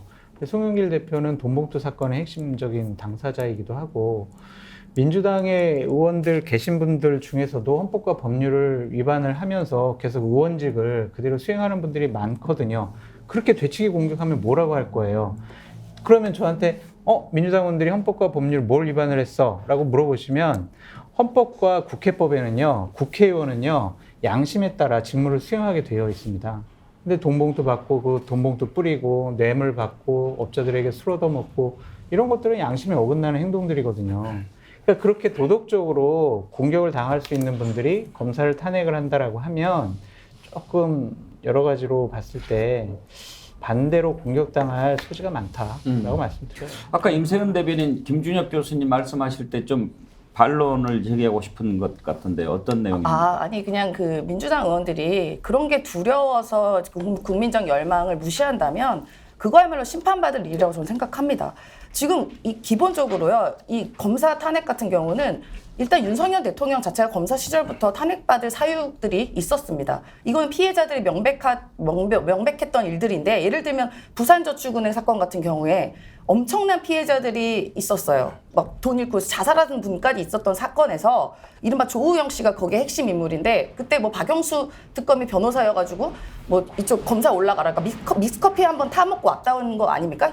보도에 의하면 이런 것부터 자체가 저는 검사 탄핵의 이유라고 봅니다. 그렇기 때문에 그동안에 있었던 여러 가지 조작건들, 그리고 이른바 뭐 그랜저 검사, 샤넬 검사, 뭐 벤츠 검사 등등이 많지 않겠습니까? 그렇기 때문에 우리가 검사들이 또 지금도 여전히 피의 사실 유포를 하면서 반헌법적인 일들을 지금도 하고 있어요. 그러면은 도대체 이 검사들은 누가 견제합니까? 이런 국민적 열망이 있고 또 국민들도 두려워해요, 검찰들을. 왜 두려워하냐? 가서 어떻게 자기들이 협박받고 할지 모르니까 두려워하는 것이거든요. 그렇기 때문에 저는 이번에 민주당에서 당 차원으로 이거를 통과시키지 않으면 저는 엄청난 비판과 그 비판을 받을 거다, 국민적인 비판을 받을 거다라고 저는 생각합니다. 그게 두려우면 정치하지 마셔야죠.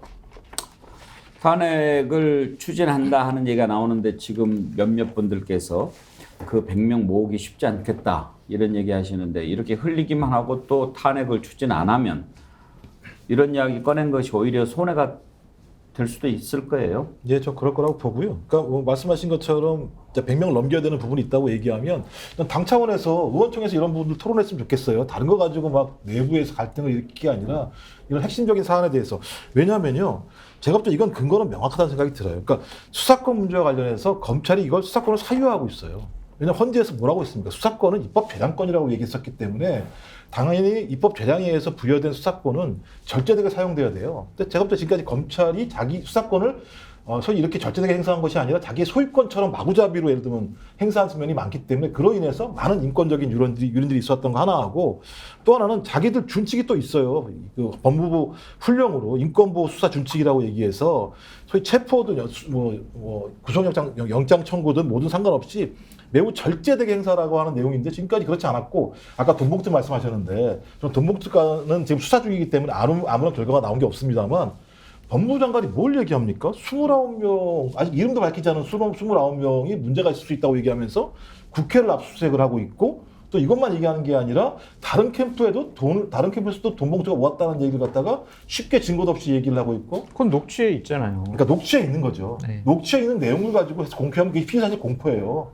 언론에서 아니, 얘기할 수 언론에 있어요. 다 보도가 돼 있죠. 언론에서 얘기할 수 어떻게 알고 있어요. 보도해? 근데 예를 들어 언론에서 얘기할 수 아니, 있는데 JTBC에서 보도했잖아요. 그러니까요.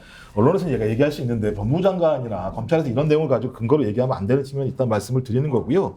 그다음에 또 하나가 예를 들면 또 이 별건 수사도 하잖아요. 무슨 그 송영길 전 당대표의 있는 연구소에서 10대 가지고 예를 들면 막 수사를 하고 있는 이런 부분을 보게 되면 그냥 마구잡이로 수사권을 갖다 활용하고 있을 때 견제가 안 되면 견제할 수 유일한 방법이 그거니까 그걸 저는 행사해야 된다고 생각하는 거죠. 예. 자, 검사 탄핵 어떻게 될지 한번 지켜보기로 하고요. 검사 얘기 나온 김에 지금 이제 국민의힘 내년 총선 공천에 검사 출신들이 엄청나게 들어오는 거 아니냐 그런 얘기들이 진작부터 있었지요. 김기현 국민의힘 대표가 어제 신문방송 편집인협회 초청 토론회에서 검사 공천 없다 이렇게 얘기를 했습니다. 과연 그럴까요? 그럴 수 있을까요? 한번 짚어보겠습니다. 어제 발언을 들어보실까요? 제가 여러 차례 공개적으로 증명을 한 바가 있습니다. 검사 공천 없다. 검사 왕국 그런 걱정하실 필요 없다라고 말씀드렸는데 아마 제가 장담하는데 결과적으로 그렇게 될 것입니다. 그 결과는 반드시 만들어낼 것입니다. 왜냐하면 그렇게 해야 총선을 이길 수 있기 때문입니다. 그래서 이제 뭐 대통령 용산의 뜻이 어떠냐 이런 말씀들을 많이 주시는데 용산의 뜻도 똑같습니다. 검사 공천하겠다, 뭐 검사 왕국 하겠다는 생각은 추호도 없다라고 제가 명확하게 말씀드릴 수가 있습니다. 용산의 뜻, 뭐 대통령도 마찬가지 아니시겠습니까?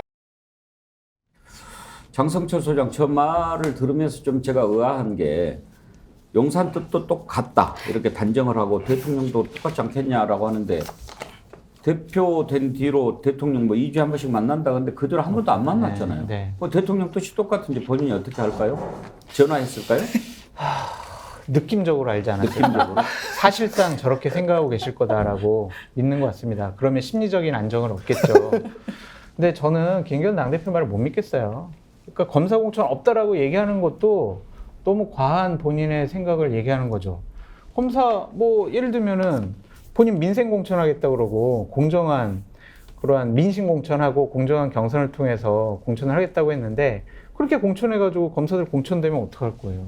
그럼 검사 공천 아닌 게 아니잖아요. 그러니까 저런 얘기를 솔직히 김기현 당대표가 당내 리더십과 권위를 갖고 또 대통령을 설득할 수 있다고 생각하지 않기 때문에 무의미한 자기 허풍이 아니냐라는 저는 생각이 들어요.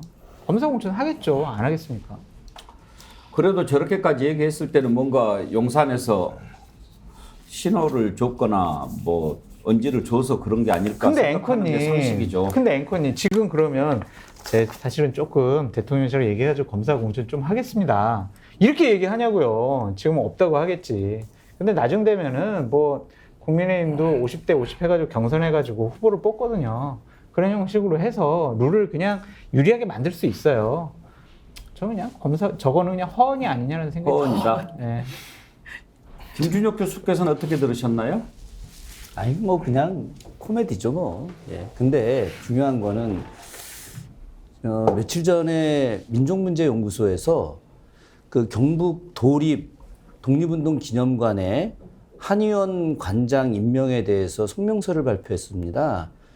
독립기념관 관장이신 분이 요시다 쇼인이라고 하는 정한론자를 굉장히 옹호하고 또 높이 받드는 이야기를 계속 강의를 하셔가지고 네. 이제 그 반대 의견을 냈는데 이분이 사실은 안동하고도 전혀 관련이 없고 또 독립운동하고도 전혀 관련이 없는 검사 출신이에요. 네, 서울고검, 광주고검 했던 뭐 검사 생활 20년 넘게 했던 부장검사 출신인데 이분이 아무 연고도 없는 안동에 거의 무보수에 가까운 독립기념관 관장을 부득불 내려간 이유가 도대체 뭘까요? 저는 그것이 바로 그분이 안동 지역에서 이번 총선에 나가려고 하는 의도가 있는 것이 아닌가 개인적인 그런 생각을 좀 해봤습니다. 제가 그 방송을 들으면서 지금 그 검사 출신으로 대놓고 이야기하지 않지만 한 번 신분 세탁을 할 거라고 봅니다. 이분도 독립기념관 관장, 안동의 경북도립 독립기념관 관장 얼마나 좋습니까? 이 속에서 이제 나오듯이 아마도 많은 검사 출신들이 특히나 윤석열 대통령과 인연이 있는 검사 출신들이 저는 상당수가 몇 명이 될지 모르겠지만 진출하는 건 거의 뭐 100%다 이렇게 생각을 합니다. 김정욱 교수는요? 제가 볼 때는 이거 잘못하면 비대위로 가겠는데 이런 생각이 드는데. 왜냐하면 대통령 공격한 거잖아요.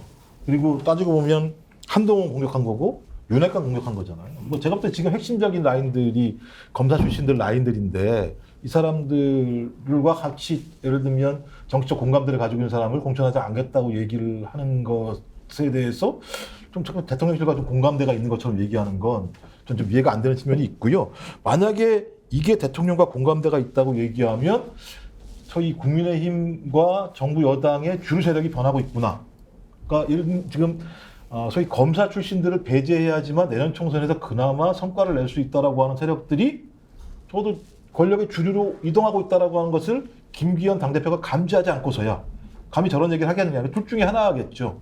전 그래서 어떤 형태로 가든 제가 볼 때는 김기현 당대표는 바지 사장으로 갈 가능성이 높아지고 있는 발언들을 계속하고 계신다라고 얘기할 수밖에 없고 저런 얘기를 뭐하러 합니까? 공천을 갖다 예를 들어 자기들이 마음대로 주도하는 것처럼 아니 국민들이 선택하는 거 아니에요? 유권자들이 선택하는 거 당원들이 선택하는 거 아니에요? 그러면 거기에 맞게 그 기준을 말씀을 해야지 검사 출신은 안 돼 이렇게 얘기를 하면 제가 볼 때는 유권자도 무시하고 당원도 무시하고 절차도 무시하는 발언이기 때문에 제가 볼 때 김기현 당대표가 지금 매우 헷갈리는 상황에 있지 않나 생각이 들고요. 아 진짜 국민의힘 내부의 권력 지형이 좀 변하고 있는가? 이거 좀 저희가 아마 앞으로 좀 면밀하게 좀 살펴봐야 될 것 같습니다. 근데 저 발언은 되게 실수한 것 같고 대통령도 기분 나빠할 것 같아요. 그러니까 저기 앞에 가로가 빠져 있어요.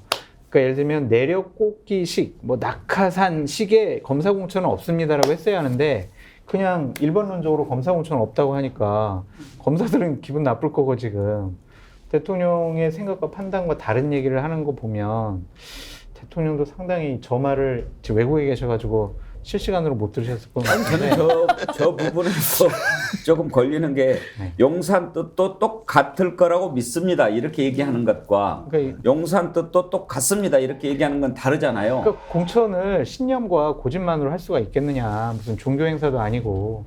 그래서 좀 김기현 당대표가 그 당대표 국회 연설도 좀 그렇고 지금 저 발언도 그렇고 좀 무리가 있는 부분들이 있는 것 같아요. 이오선님, 검사 공천은 없다는 말은 사실입니다. 왜냐하면 공무원인 검사를 공천할 수 없기 때문입니다. 검사 출신을 공천하지 않겠다고 해야죠. 나중에 내가 검사 공천하지 않겠다고 했지 검사 출신 공천하지 않겠다고 했냐 이렇게 나올 겁니다. 그런 게 있었군요. 이렇게까지 그런 생각이. 하도 말장난 많이 하니까. 누가요? 아니 정부가요. 말장난 많이 하잖아요. 바이든도 아니라고 하는데 뭐 나중에 아니라고 하겠죠. 예. 잡혀가요.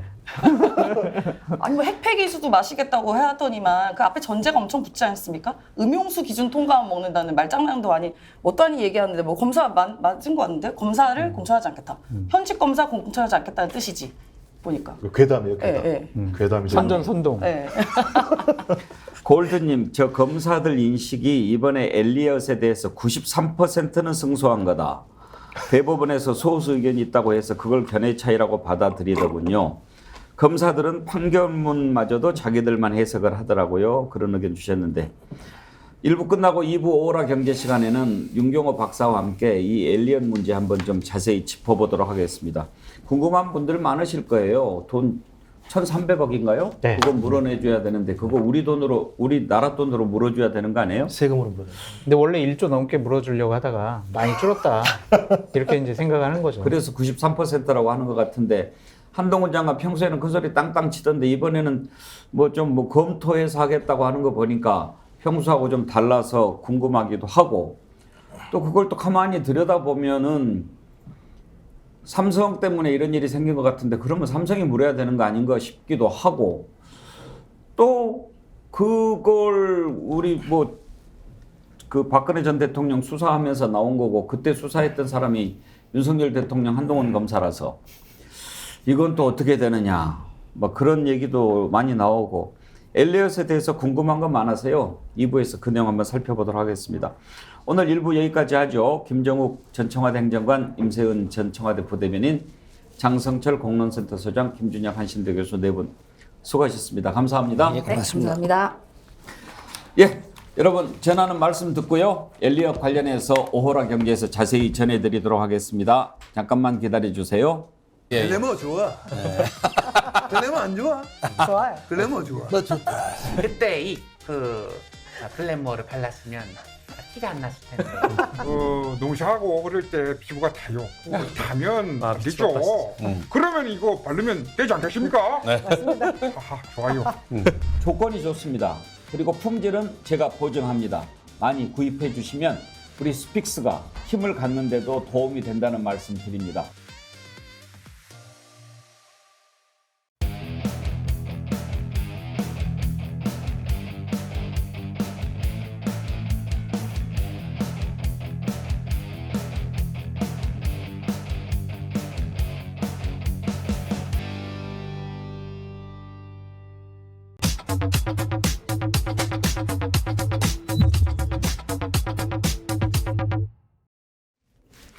네, 오라경제 기다리신 여러분, 용정호 퓨처미디어 연구소장과 함께 하겠습니다. 어서 오십시오. 안녕하세요. 예, 엘리언 얘기해 보지요. 예. ISDS가 국제 투자 분쟁 해결 절차. 예. 이렇게 이름이 됩니까? 그러니까 영어로 얘기하면 마지막에 S라는 게 세틀먼트거든요. 예. 그거는 이 제도 내지는 과정, 절차 이런 뜻이에요. 여기가 앞에 있는 예. ISD는 인베스터, 예. 그러니까 투자자요. 예. 뭐 당연히 해외에서 다른 나라에 투자를 하는 예. 투자자. 그다음에 S는 스테이트예요. 이 스테이트라는 게 왜 네이션이나 예. 이런 국가의 의미가 아닐까? 이건 예. 이제 나중에 제가 또 말씀드릴 텐데 쉽게 말하면요. 중앙정부뿐만 아니라 지방정부도 대상이 될 수 있기 때문입니다. 스테이트도 되니까. 예, 예. 그러니까 이제 미국식으로 네. 미국에서는 국가를 얘기할 때 스테이트라는 단어를 쓰잖아요. 이게 영미법 계통에서 나온 제도이기 때문에 예. 그래서 스테이트를 상대로 제기하는 일종의 분쟁, 디스퓨트라는 게 분쟁이니까요. 그래서 ISD 그리고 마지막에 S는 시스템이나 세틀먼트 뭐 이런 건데 근데 결론적으로 이런 게 왜 나왔느냐? WTO 체제 하에서는 공정한 무역 거래라는 걸 요구하거든요. 공정한 무역 거래의 핵심은 뭐냐면 자국의 기업이나 자국 쪽은 그 나라 정부가 몰래 또는 뭐 우회적으로 지원을 해주고 다른 나라에서 들어오는 투자자나 기업에 대해서는 차별을 두는 예. 그런 각종 법령, 제도 또는 뭐 행정지도 이런 거를 못하게. 그래서 만약에 그런 거를 했다고 생각해서 피해를 입은 투자자가 문제를 제기할 수 있도록 했는데요. 이게 왜 가능해졌냐면 FTA라는 거 있잖아요. 네. 자유무역협정이잖아요. 이 FTA의 전 단계나 조금 다른 변형이 뭐냐면 BIT라는 게 있습니다. 뭐냐면 Bilateral Investment 투자 협정 Treaty. 그러니까 조약. 예. FTA는 서비스를 포함한 모든 분야를 다 하는 거고 BIT는 이 자본 투자에 국한된 예. 거이긴 한데 이런 조약을 협약을 맺은 나라들끼리는 이 얘기 드린 것처럼 정부가 차별적으로 외국 투자자에게 대접을 하지 마라. 근데 이제 그거에 대해서 문제 제기들이 싹싹 나오고 있는 거예요. 그러니까 이제 왜 ISDS에 대해서 공부를 먼저 했냐면 이제 국민들이 잘 안 들어봤던 그렇죠. 그런 이제 기구인데 여기에서 결정을 하면 1심으로 끝난다면서요. 그렇습니다. 뭐 우리 일반 사법 체계처럼 2심, 3심 가는 것도 아니고 그렇습니다. 만약 이걸 안 따르면 어떻게 돼요? 특별한 강제 규정이 없습니다. 그러나 왜 우리가 ISDS 체제 하에서 따라가야 되느냐? 어떻게 보면 국제적인 체면, 그다음에 그 이후에 다른 투자. 한국이란 나라 저거 실컷 개방해놓고 FTA 맺었다고 뭐 몇 개국하고 자유롭게 교역한다고 해놓고 이런 문제 제기해서 국제사회 약속인데 국제사회 약속인데 안 지켜요? 예. 그러면 그 다음에 한국을 투자를 국제사회에서 매장되겠죠. 그렇습니다. 현재 ISDS 시스템을 우리도 따라가겠다고 동의한 나라가 120개국 정도 됩니다. 이거 굉장히 역사가 오래됐어요. 그러니까 나중에 말씀드리겠습니다만 이 재판부 역할을 하는 PCA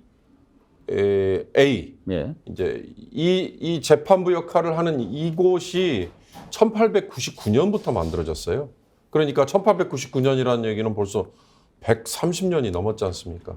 그러니까 유럽 나라들 위주로 먼저 시작을 한 거긴 하지만 그래서 근데 이제 딱 하나 우리가 이미 이따가 말씀드리겠습니다만 이란의 한 투자자가 우리에게 이미 이 ISDS 제기를 했다가 당시에 우리 정부가 이거 받아들일 수 없다라고 해서 소송으로 맞대응을 한 적이 있어요. 그러나 그 소송이라는 거는 그 판결을 했던 곳, 근데 이제 그때는 아마 영국 런던에다가 제기를 했는데요. 패소했습니다. 예. 그러니까 소송 제기해도 이익이 없습니다. 그래서 이제 한동훈 장관이 지난번에 엘리엇 이거 이전에 예. 론스타 판결에 대해서 우리가 소송 제기해서 뭐 이길 수 있다라고 얘기했잖아요. 그거 사실은 전문가들이 보면 어떻게 보면 해서는 안 되는 얘기를 한 걸로 그렇게 치부하죠. 자, 그러면 일단 ISDS 공부를 했고 예. 이번에 이제 이 ISDS가 최종 결론을 내리면서 마무리가 된 거 아닙니까? 사실상 그렇습니다. 예. 뭐 이제 한번 뭐 하려면 영국에 뭐 또 뭐가 있다면서요? 국제사법재판소에 내는 겁니까? 뭐 아닙니다. 국제사법재판소는 이따 말씀드리겠습니다. 예. 이거는 국가와 국가 간의 싸움이고요. 이거는 이런 식의 이 투자와 관련된 이거는 국제사법재판소로 갈 사안이 못 됩니다. 자, 이번에 결론을 내린 게 우리가 엘리엇에 1,300억을 줘야 되는 거죠. 예. 엘리엇의 원래는요. 자, 문제를 제기한 엘리엇이 손해를 입었다고 얘기한 원금은 690억 원만 물어줘라 네. 라고 판결해 놨습니다. 그러나 엘리엇이 처음에 제기한 금액은 이거에 사실상 이게 한 7%밖에 안 되거든요. 93% 아까 패널들 중에 일부가 얘기하셨잖아요. 장성철 소장이 슬쩍 우스갯소리를 얘기했잖아요. 7억 7천만 달러라는 규모를 제기를 했는데 이 중에 7% 정도에 해당하는 금액만 물어줘라는 거고. 근데 왜 이게 1,300억, 한 700억밖에 안 되는데 왜 1,300억까지 되느냐? 그 사이에 지연이자, 그러니까 왜, 언제부터 지연이자를 따지느냐? 이 대한민국 정부가 엘리엇 펀드에 투자, 보유하고 있던 지분으로부터 발생될 수 있는 이익, 이거를 저해했다, 방해했다라고 얘기를 하는 2015년 5월 정도의 시점부터 그 시점부터 판결이 난 그 시점까지의 지연이자 그리고 이번 소송을 둘러싸고 발생했던 여러 법률 비용 그게 한 350억 정도 추산이 되는데요. 이걸 다 합치다 보니까 1,300억 정도 예. 되는 걸로 그렇게 계산이 나왔어요. 그러면 이제 엘리엇에 우리가 이걸 물어줘야 되는 이유, 뭐 많은 분들이 알고 계시겠지만 정리를 좀 해주신다면? 예. 자, 기억하시겠지만 2015년에 박근혜 정부 시절에요. 박근혜 대통령 주변에 이를테면 최순실 등등으로 인해서 생겼던 국정농단의 한 부분에 K재단과 미르재단이라는 거를 예. 만들려고 시도를 했잖아요. 그 K재단, 미르재단을 만들 때 기업들을 주로 동원을 했습니다. 그 기업 중에 삼성이 동원이 됐죠. 이재용 회장이 뭐 직접 박근혜 대통령을 만나서 그 압박을 받기도 했다고 나중에 수사 결과가 나왔잖아요. 결론적으로 K재단과 미르재단에 이재용 삼성이 돈을 86억 원 아마 이쯤 예. 출연을 한 걸로 돼 있을 겁니다. 그 중에 일부는 사실상 이게 뇌물이다라고 예. 판결이 났고요. 일부는 뇌물이 아니다라고 판결이 났지만 그 일부의 뇌물이라고 판결이 났던 거에 연결고리가 뭐냐면 이재용 당시는 부회장이었을 예. 거예요. 이재용 씨가 경영권을 조금 더 안정적으로 끌고 갈 수 있도록 하기 위해서 당시 삼성이 추진했던 게 삼성물산과 제일모직 합병이었습니다. 결국 이제 이정 부회장 승계를 쉽게 하려고 했던 거 아닙니까? 그 합병 과정에서 이재용 부회장에게 조금 더 유리한 입지를 만들어주기 위해서 여러 작업을 했는데 그 작업 중에 국민연금이 예. 삼성물산의 이 제일모직 합병에 11% 정도 지분을 갖고 있던 국민연금이 이걸 불법인 걸 알면서도 지원을 오케이를 해준 해줬다, 거죠. 예. 동의를 해줬다라는 걸로 그래서 우리는 엘리엇 입장에서 우리는 그로 인해서 주가가 떨어져서 손실을 입었다. 예. 근데 엘리엇은요 삼성물산의 지분을 한 7% 가지고 있었거든요. 그러니까 그로 인해서 생긴 손실이 손해다. 뭐 계산을 해보니 이 정도다라고 근데 이제 문제를 제기한 겁니다. 그 결국은 11%를 갖고 있는 국민연금이 이렇게 했다라고 하는 것이 박근혜 국정농단 사건의 특검 수사를 통해서 사실로 인정이 된 거 아닙니까? 그렇습니다. 판결을 통해서. 그렇습니다. 엘리엇이 이번에 그걸 갖고 문제를 삼았다면서요? 그렇습니다. 바로 그 수사를 주도했던 특검 팀장이 지금 윤석열 대통령이죠. 그 밑에서 역할을 했던 한동훈 법무장관이죠. 이들이 박근혜 대통령과 최순실 씨와 이재용 삼성 회장을 향해서 기소를 할 때 예. 꺼냈던 논리를 엘리엇이 고스란히 가져다가 그러니까요. 그 논리를 그대로 써먹었어요. 근데 이때 박근혜 대통령과 변호인들이 아니다. 삼성이 낸 거는 자발적으로 한 거고 뇌물이 아니고 경영권 승계, 경영권을 안정적으로 다져주기 위해서 내가 도움을 준 게 아니다라는 방어 논리를 폈는데 그러면 자기 부정이 되잖아요. 그 방어 논리를 이번에 또 우리 정부가 썼어요. 아. 그러니까 얼마나 역사가 이렇게 돌고 돌면서 아이러니 했는지 참 웃기기도 그래서 그런 걸까요? 한동훈 법무부 장관 이 결정을 어떻게 보느냐라고 말하니까 조금 말을 아끼는 듯한 답변을 했습니다. 들어보실까요? 쉽게 말씀드렸다시피 그 엘리엇 소송은 뭐 내용은 아실 거고요. 그게 2018년부터 지난 정부에서 쟁송 절차가 다 끝난 상황이었고 저희가 결과를 기다리던 상황이었는데요. 말씀드린 결과가 나왔습니다. 지금 저희가 그 결정문을 상세히 분석하고 있고 그 이후에 어떤 저희가 추가적인 조치를 할지에 대해서 충분히 숙고한 다음에 저희가 책임 있는 답변을 좀 설명드릴 수 가질 수 있을 것 같습니다. 아주 교묘하게 말장난을 한 건데 평소 답변 태도하고 그렇습니다. 달라요. 특히 이전에 이와 유사한 판결이 내려졌던 론스타 때는 뭐 3천억 원 이상 우리 정부가 물어줘야 되는 걸로 났어요. 그거는 한동훈 법무장관이 전혀 관여했던 일도 아니고 또 윤석열 대통령이 거기에 뭐 조금이라도 연결이 된 게 아닌 일이긴 하지만 그때는 론스타의 판결에 대해서 우리가 제소를 해서 뭐 소송으로 가서 다시 붙으면 얼마든지 이길 수 있다 의논하는 상당히 국민들을 오도하는 얘기를 했거든요. 근데 이제 아까 제가 조금 얘기를 드리려다 말았습니다만 이 판결은요 중재라는 과정을 거쳐서 하는 거예요. 예. 그러니까 우리가 일상생활에서도 재판에 가면 재판은 3심까지 보장이 되는 판사가 원고와 피고를 놓고 법적인 걸 따져가지고 잘잘못을 가려내는 민사든 형사든 그렇잖아요. 그러면 그건 항소심, 상고심까지 3심까지 다 거치도록 돼 있지 않습니까? 그런데요.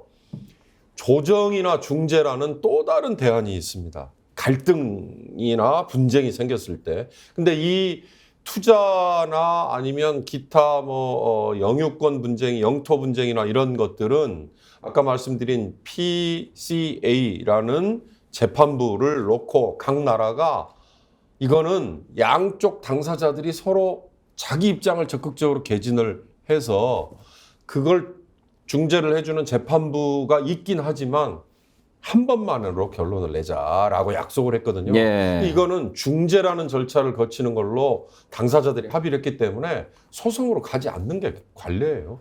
근데 소송으로 안 갔다면 어떻게 됐을까요?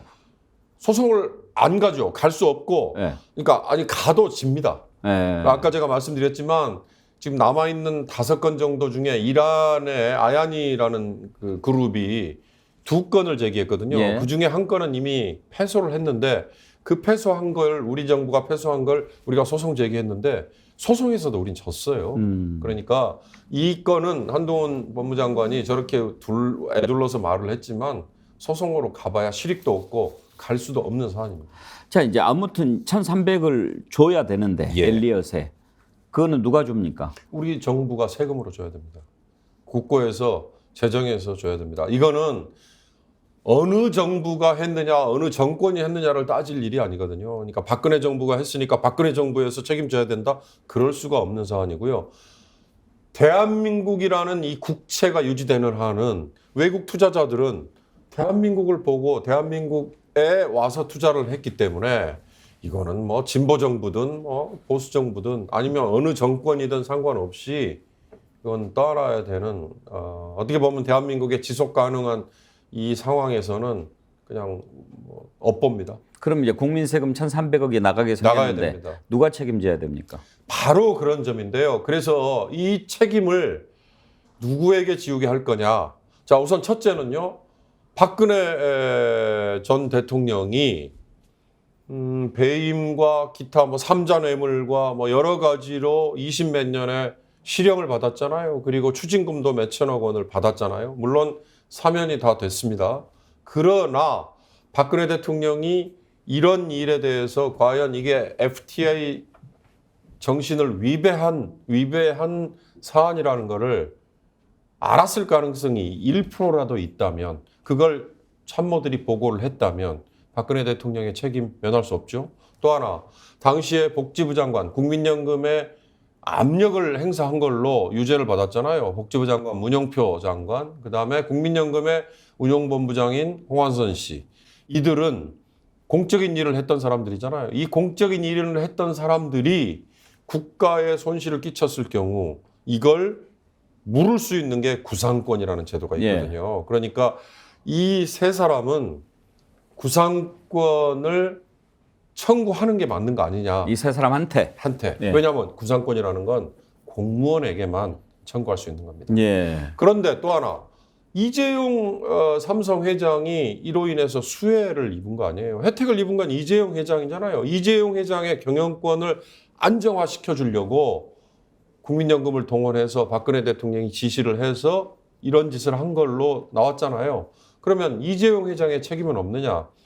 이재용 회장이 만약에 문영표 복지부 장관이나 홍한선 본부장 또는 박근혜 전 대통령에게 이로 인해서 제가 이런 혜택을 입습니다. 그리고 이 국민연금을 좀 동원해주면 효율적입니다라고 설명을 했거나 정보를 줬다면 이재용 씨도 민간인이지만 책임이 있을 수 있다라는 게 법조의 얘기인데 그걸 입증하기는 참 어렵거든요.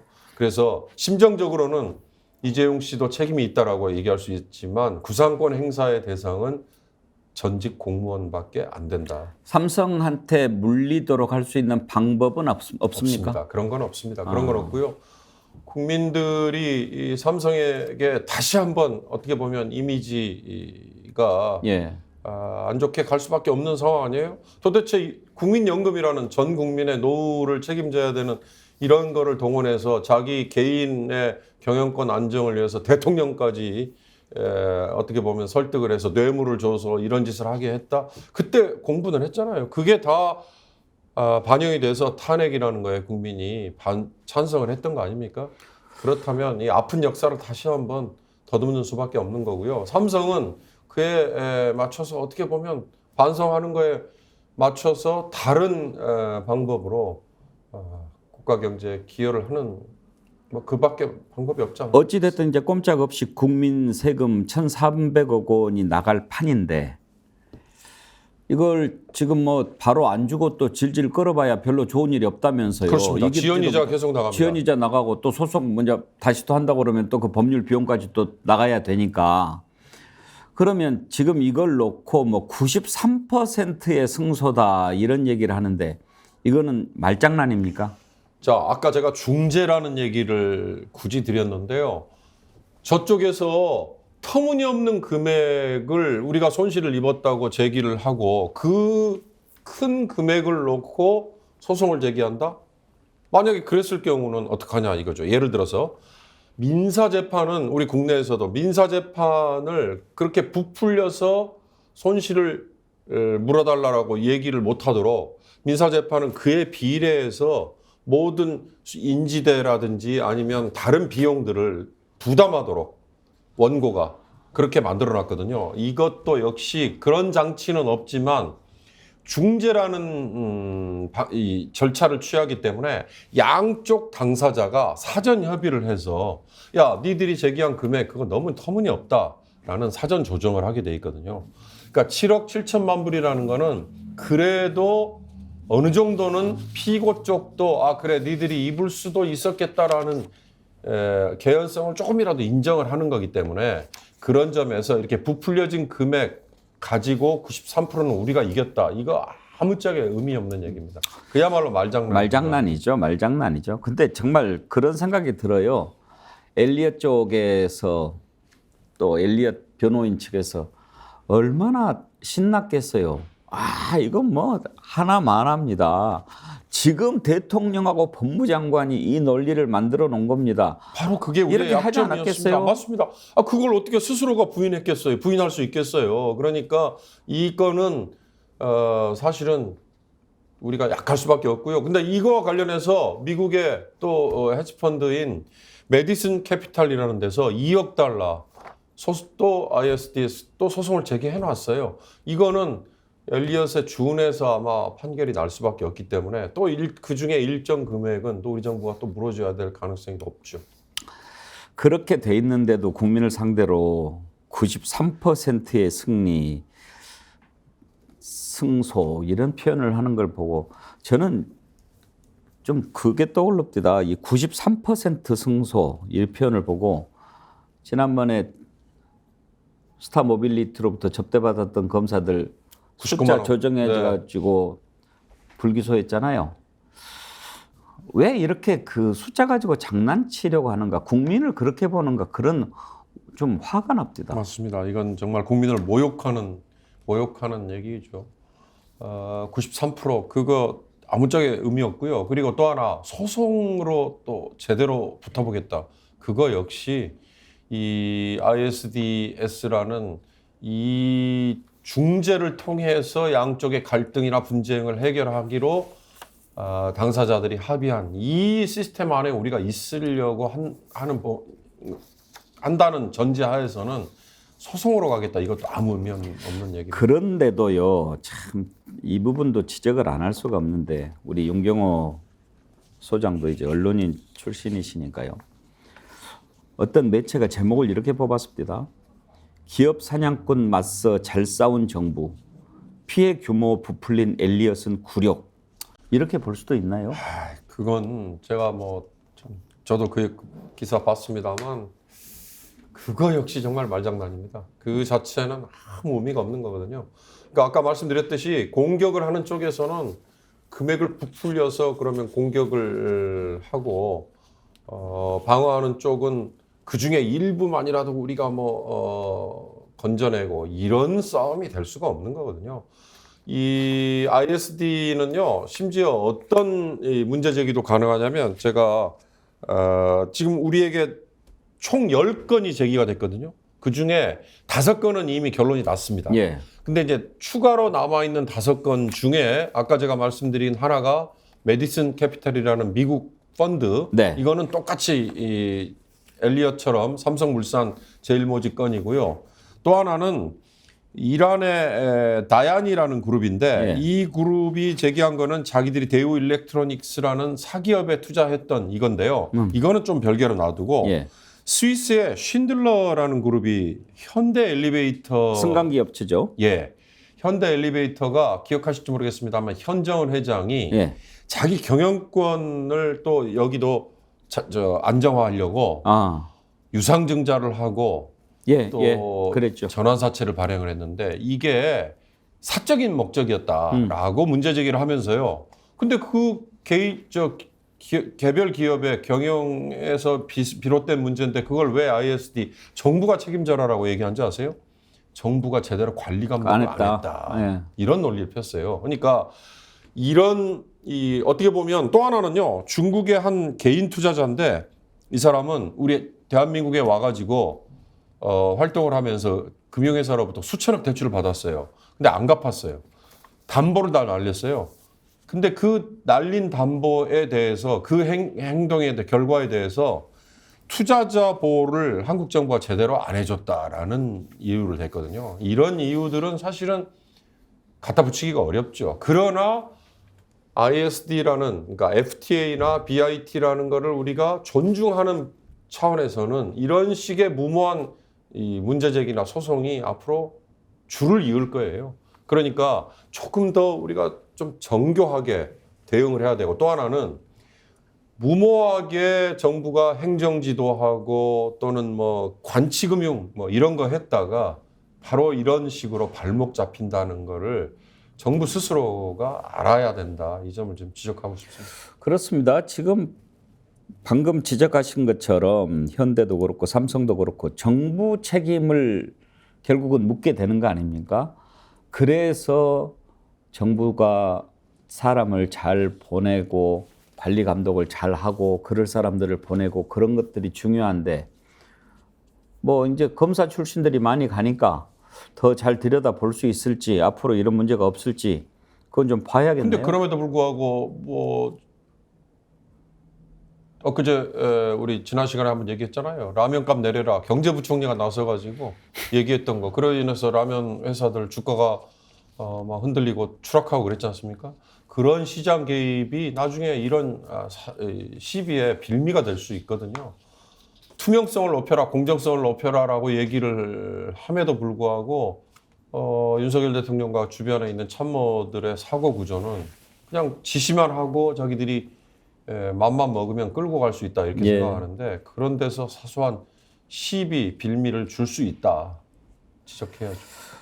예, 오늘은 엘리엇 문제 살펴봤는데요. 어떻습니까? 우리 윤경호 박사님 설명 들으니까 이해가 잘 되셨죠? 그리고 뭐 ISDS, 엘리엇, 론스타 뭐 어려운 것들 많이 나오는데 우리가 이해하는 데 많이 도움이 됐습니다. 마지막으로 제가 딱 하나만 설명을 추가해 드릴게요. 이번에 재판부 역할을 했던 영어로 얘기하면 PCA 이거는 상설 기구이긴 한데 이거는요. ICJ라는 거 들어보셨을지 모르겠어요. International Court of Justice. 그러니까 국제사법재판소라는 겁니다. ICJ. 그렇죠. 예를 들어서 유고의 내전이 벌어졌을 때 밀로셰비치라는 인종학살을 자임했던 이 세르비아의 지도자 그를 전범으로 기소를 했잖아요. 그런 그 전범을 세웠던 게 국세 형사재판소라는 게 따로 있거든요. 이거 말고 ICJ라는 거는 국가와 국가 간의 싸움이 일어났을 때만 있는 유엔 산하의 기관이에요. 그거와 별개로 이 PCA는 어떻게 보면 상설이라는 형태를 띠고 있긴 하지만 그때그때 투자 분쟁 또는 영유권 분쟁 같은 이런 것들이 생겼을 때 당사자들을 불러 모아서 조정을 중재를 해주는 기구니까 조금 차이가 있다는 걸 알았으면 좋겠습니다. 참고로 그 부분도 도움이 됐습니다. 꼬꼬미님, 윤경호 소장님 목소리도 설명도 너무 좋아요. 두둥님, 윤경호 소장님 오늘 좋은 분석 감사합니다. 레몬님, 이해는 잘 되는데 이해가 잘 돼서 답답한 마음이 더해지네요. 섬나라님 아이디 쓰시는 분, 너무 이해가 잘 돼서 화가 납니다. 유유 보내주셨는데 그렇죠? 그렇다고 또 이해가 안 되면 되겠습니까? 그래서 진실을 알아야 됩니다. 섬나라님께 자연주의 화장품 글래모에서 드리는 선크림 아이크림 세트 보내드리도록 하겠습니다. 골드님, 레몬님 경제 열심히 참여해 주시는데요. 골드님이 지금 5건이나 더 중재 중이라고 하더라고요. 정경유착이 그만큼 후진국 수준이라는 증거 같습니다. 검사들이 자기 할 일을 못한다는 증거라고 생각해요. 그런 의견 주셨습니다. 진실을 알아야 우리가 93% 승손이 뭐니 하는 이런 말장난 알아챌 수 있고요. 우리 국민 세금 1,300억이 나가게 생겼는데 기업 사냥꾼 맞서 잘 싸운 정부, 피해 규모 부풀린 엘리엇은 굴욕. 이런 게 가짜 뉴스입니다. 이따의 기사가 못 치도록 우리가 할 수 있습니다. 네, 오늘 윤경호 퓨처미디어 연구소장과 함께 국정농단이 부른 1,300억 청구서 논란 짚어봤습니다. 윤경호 박사님 오늘 고맙습니다. 이해가 잘 됐습니다. 감사합니다. 함께해 주신 여러분 감사합니다. 진실과 상식을 위해서 백운계 정치본색 더욱 노력하겠습니다. 내일은 끊이지 않는 천공 논란을 주제로 심층토론 준비하겠습니다. 내일 오전 10시 50분에 다시 찾아뵙겠습니다. 감사합니다.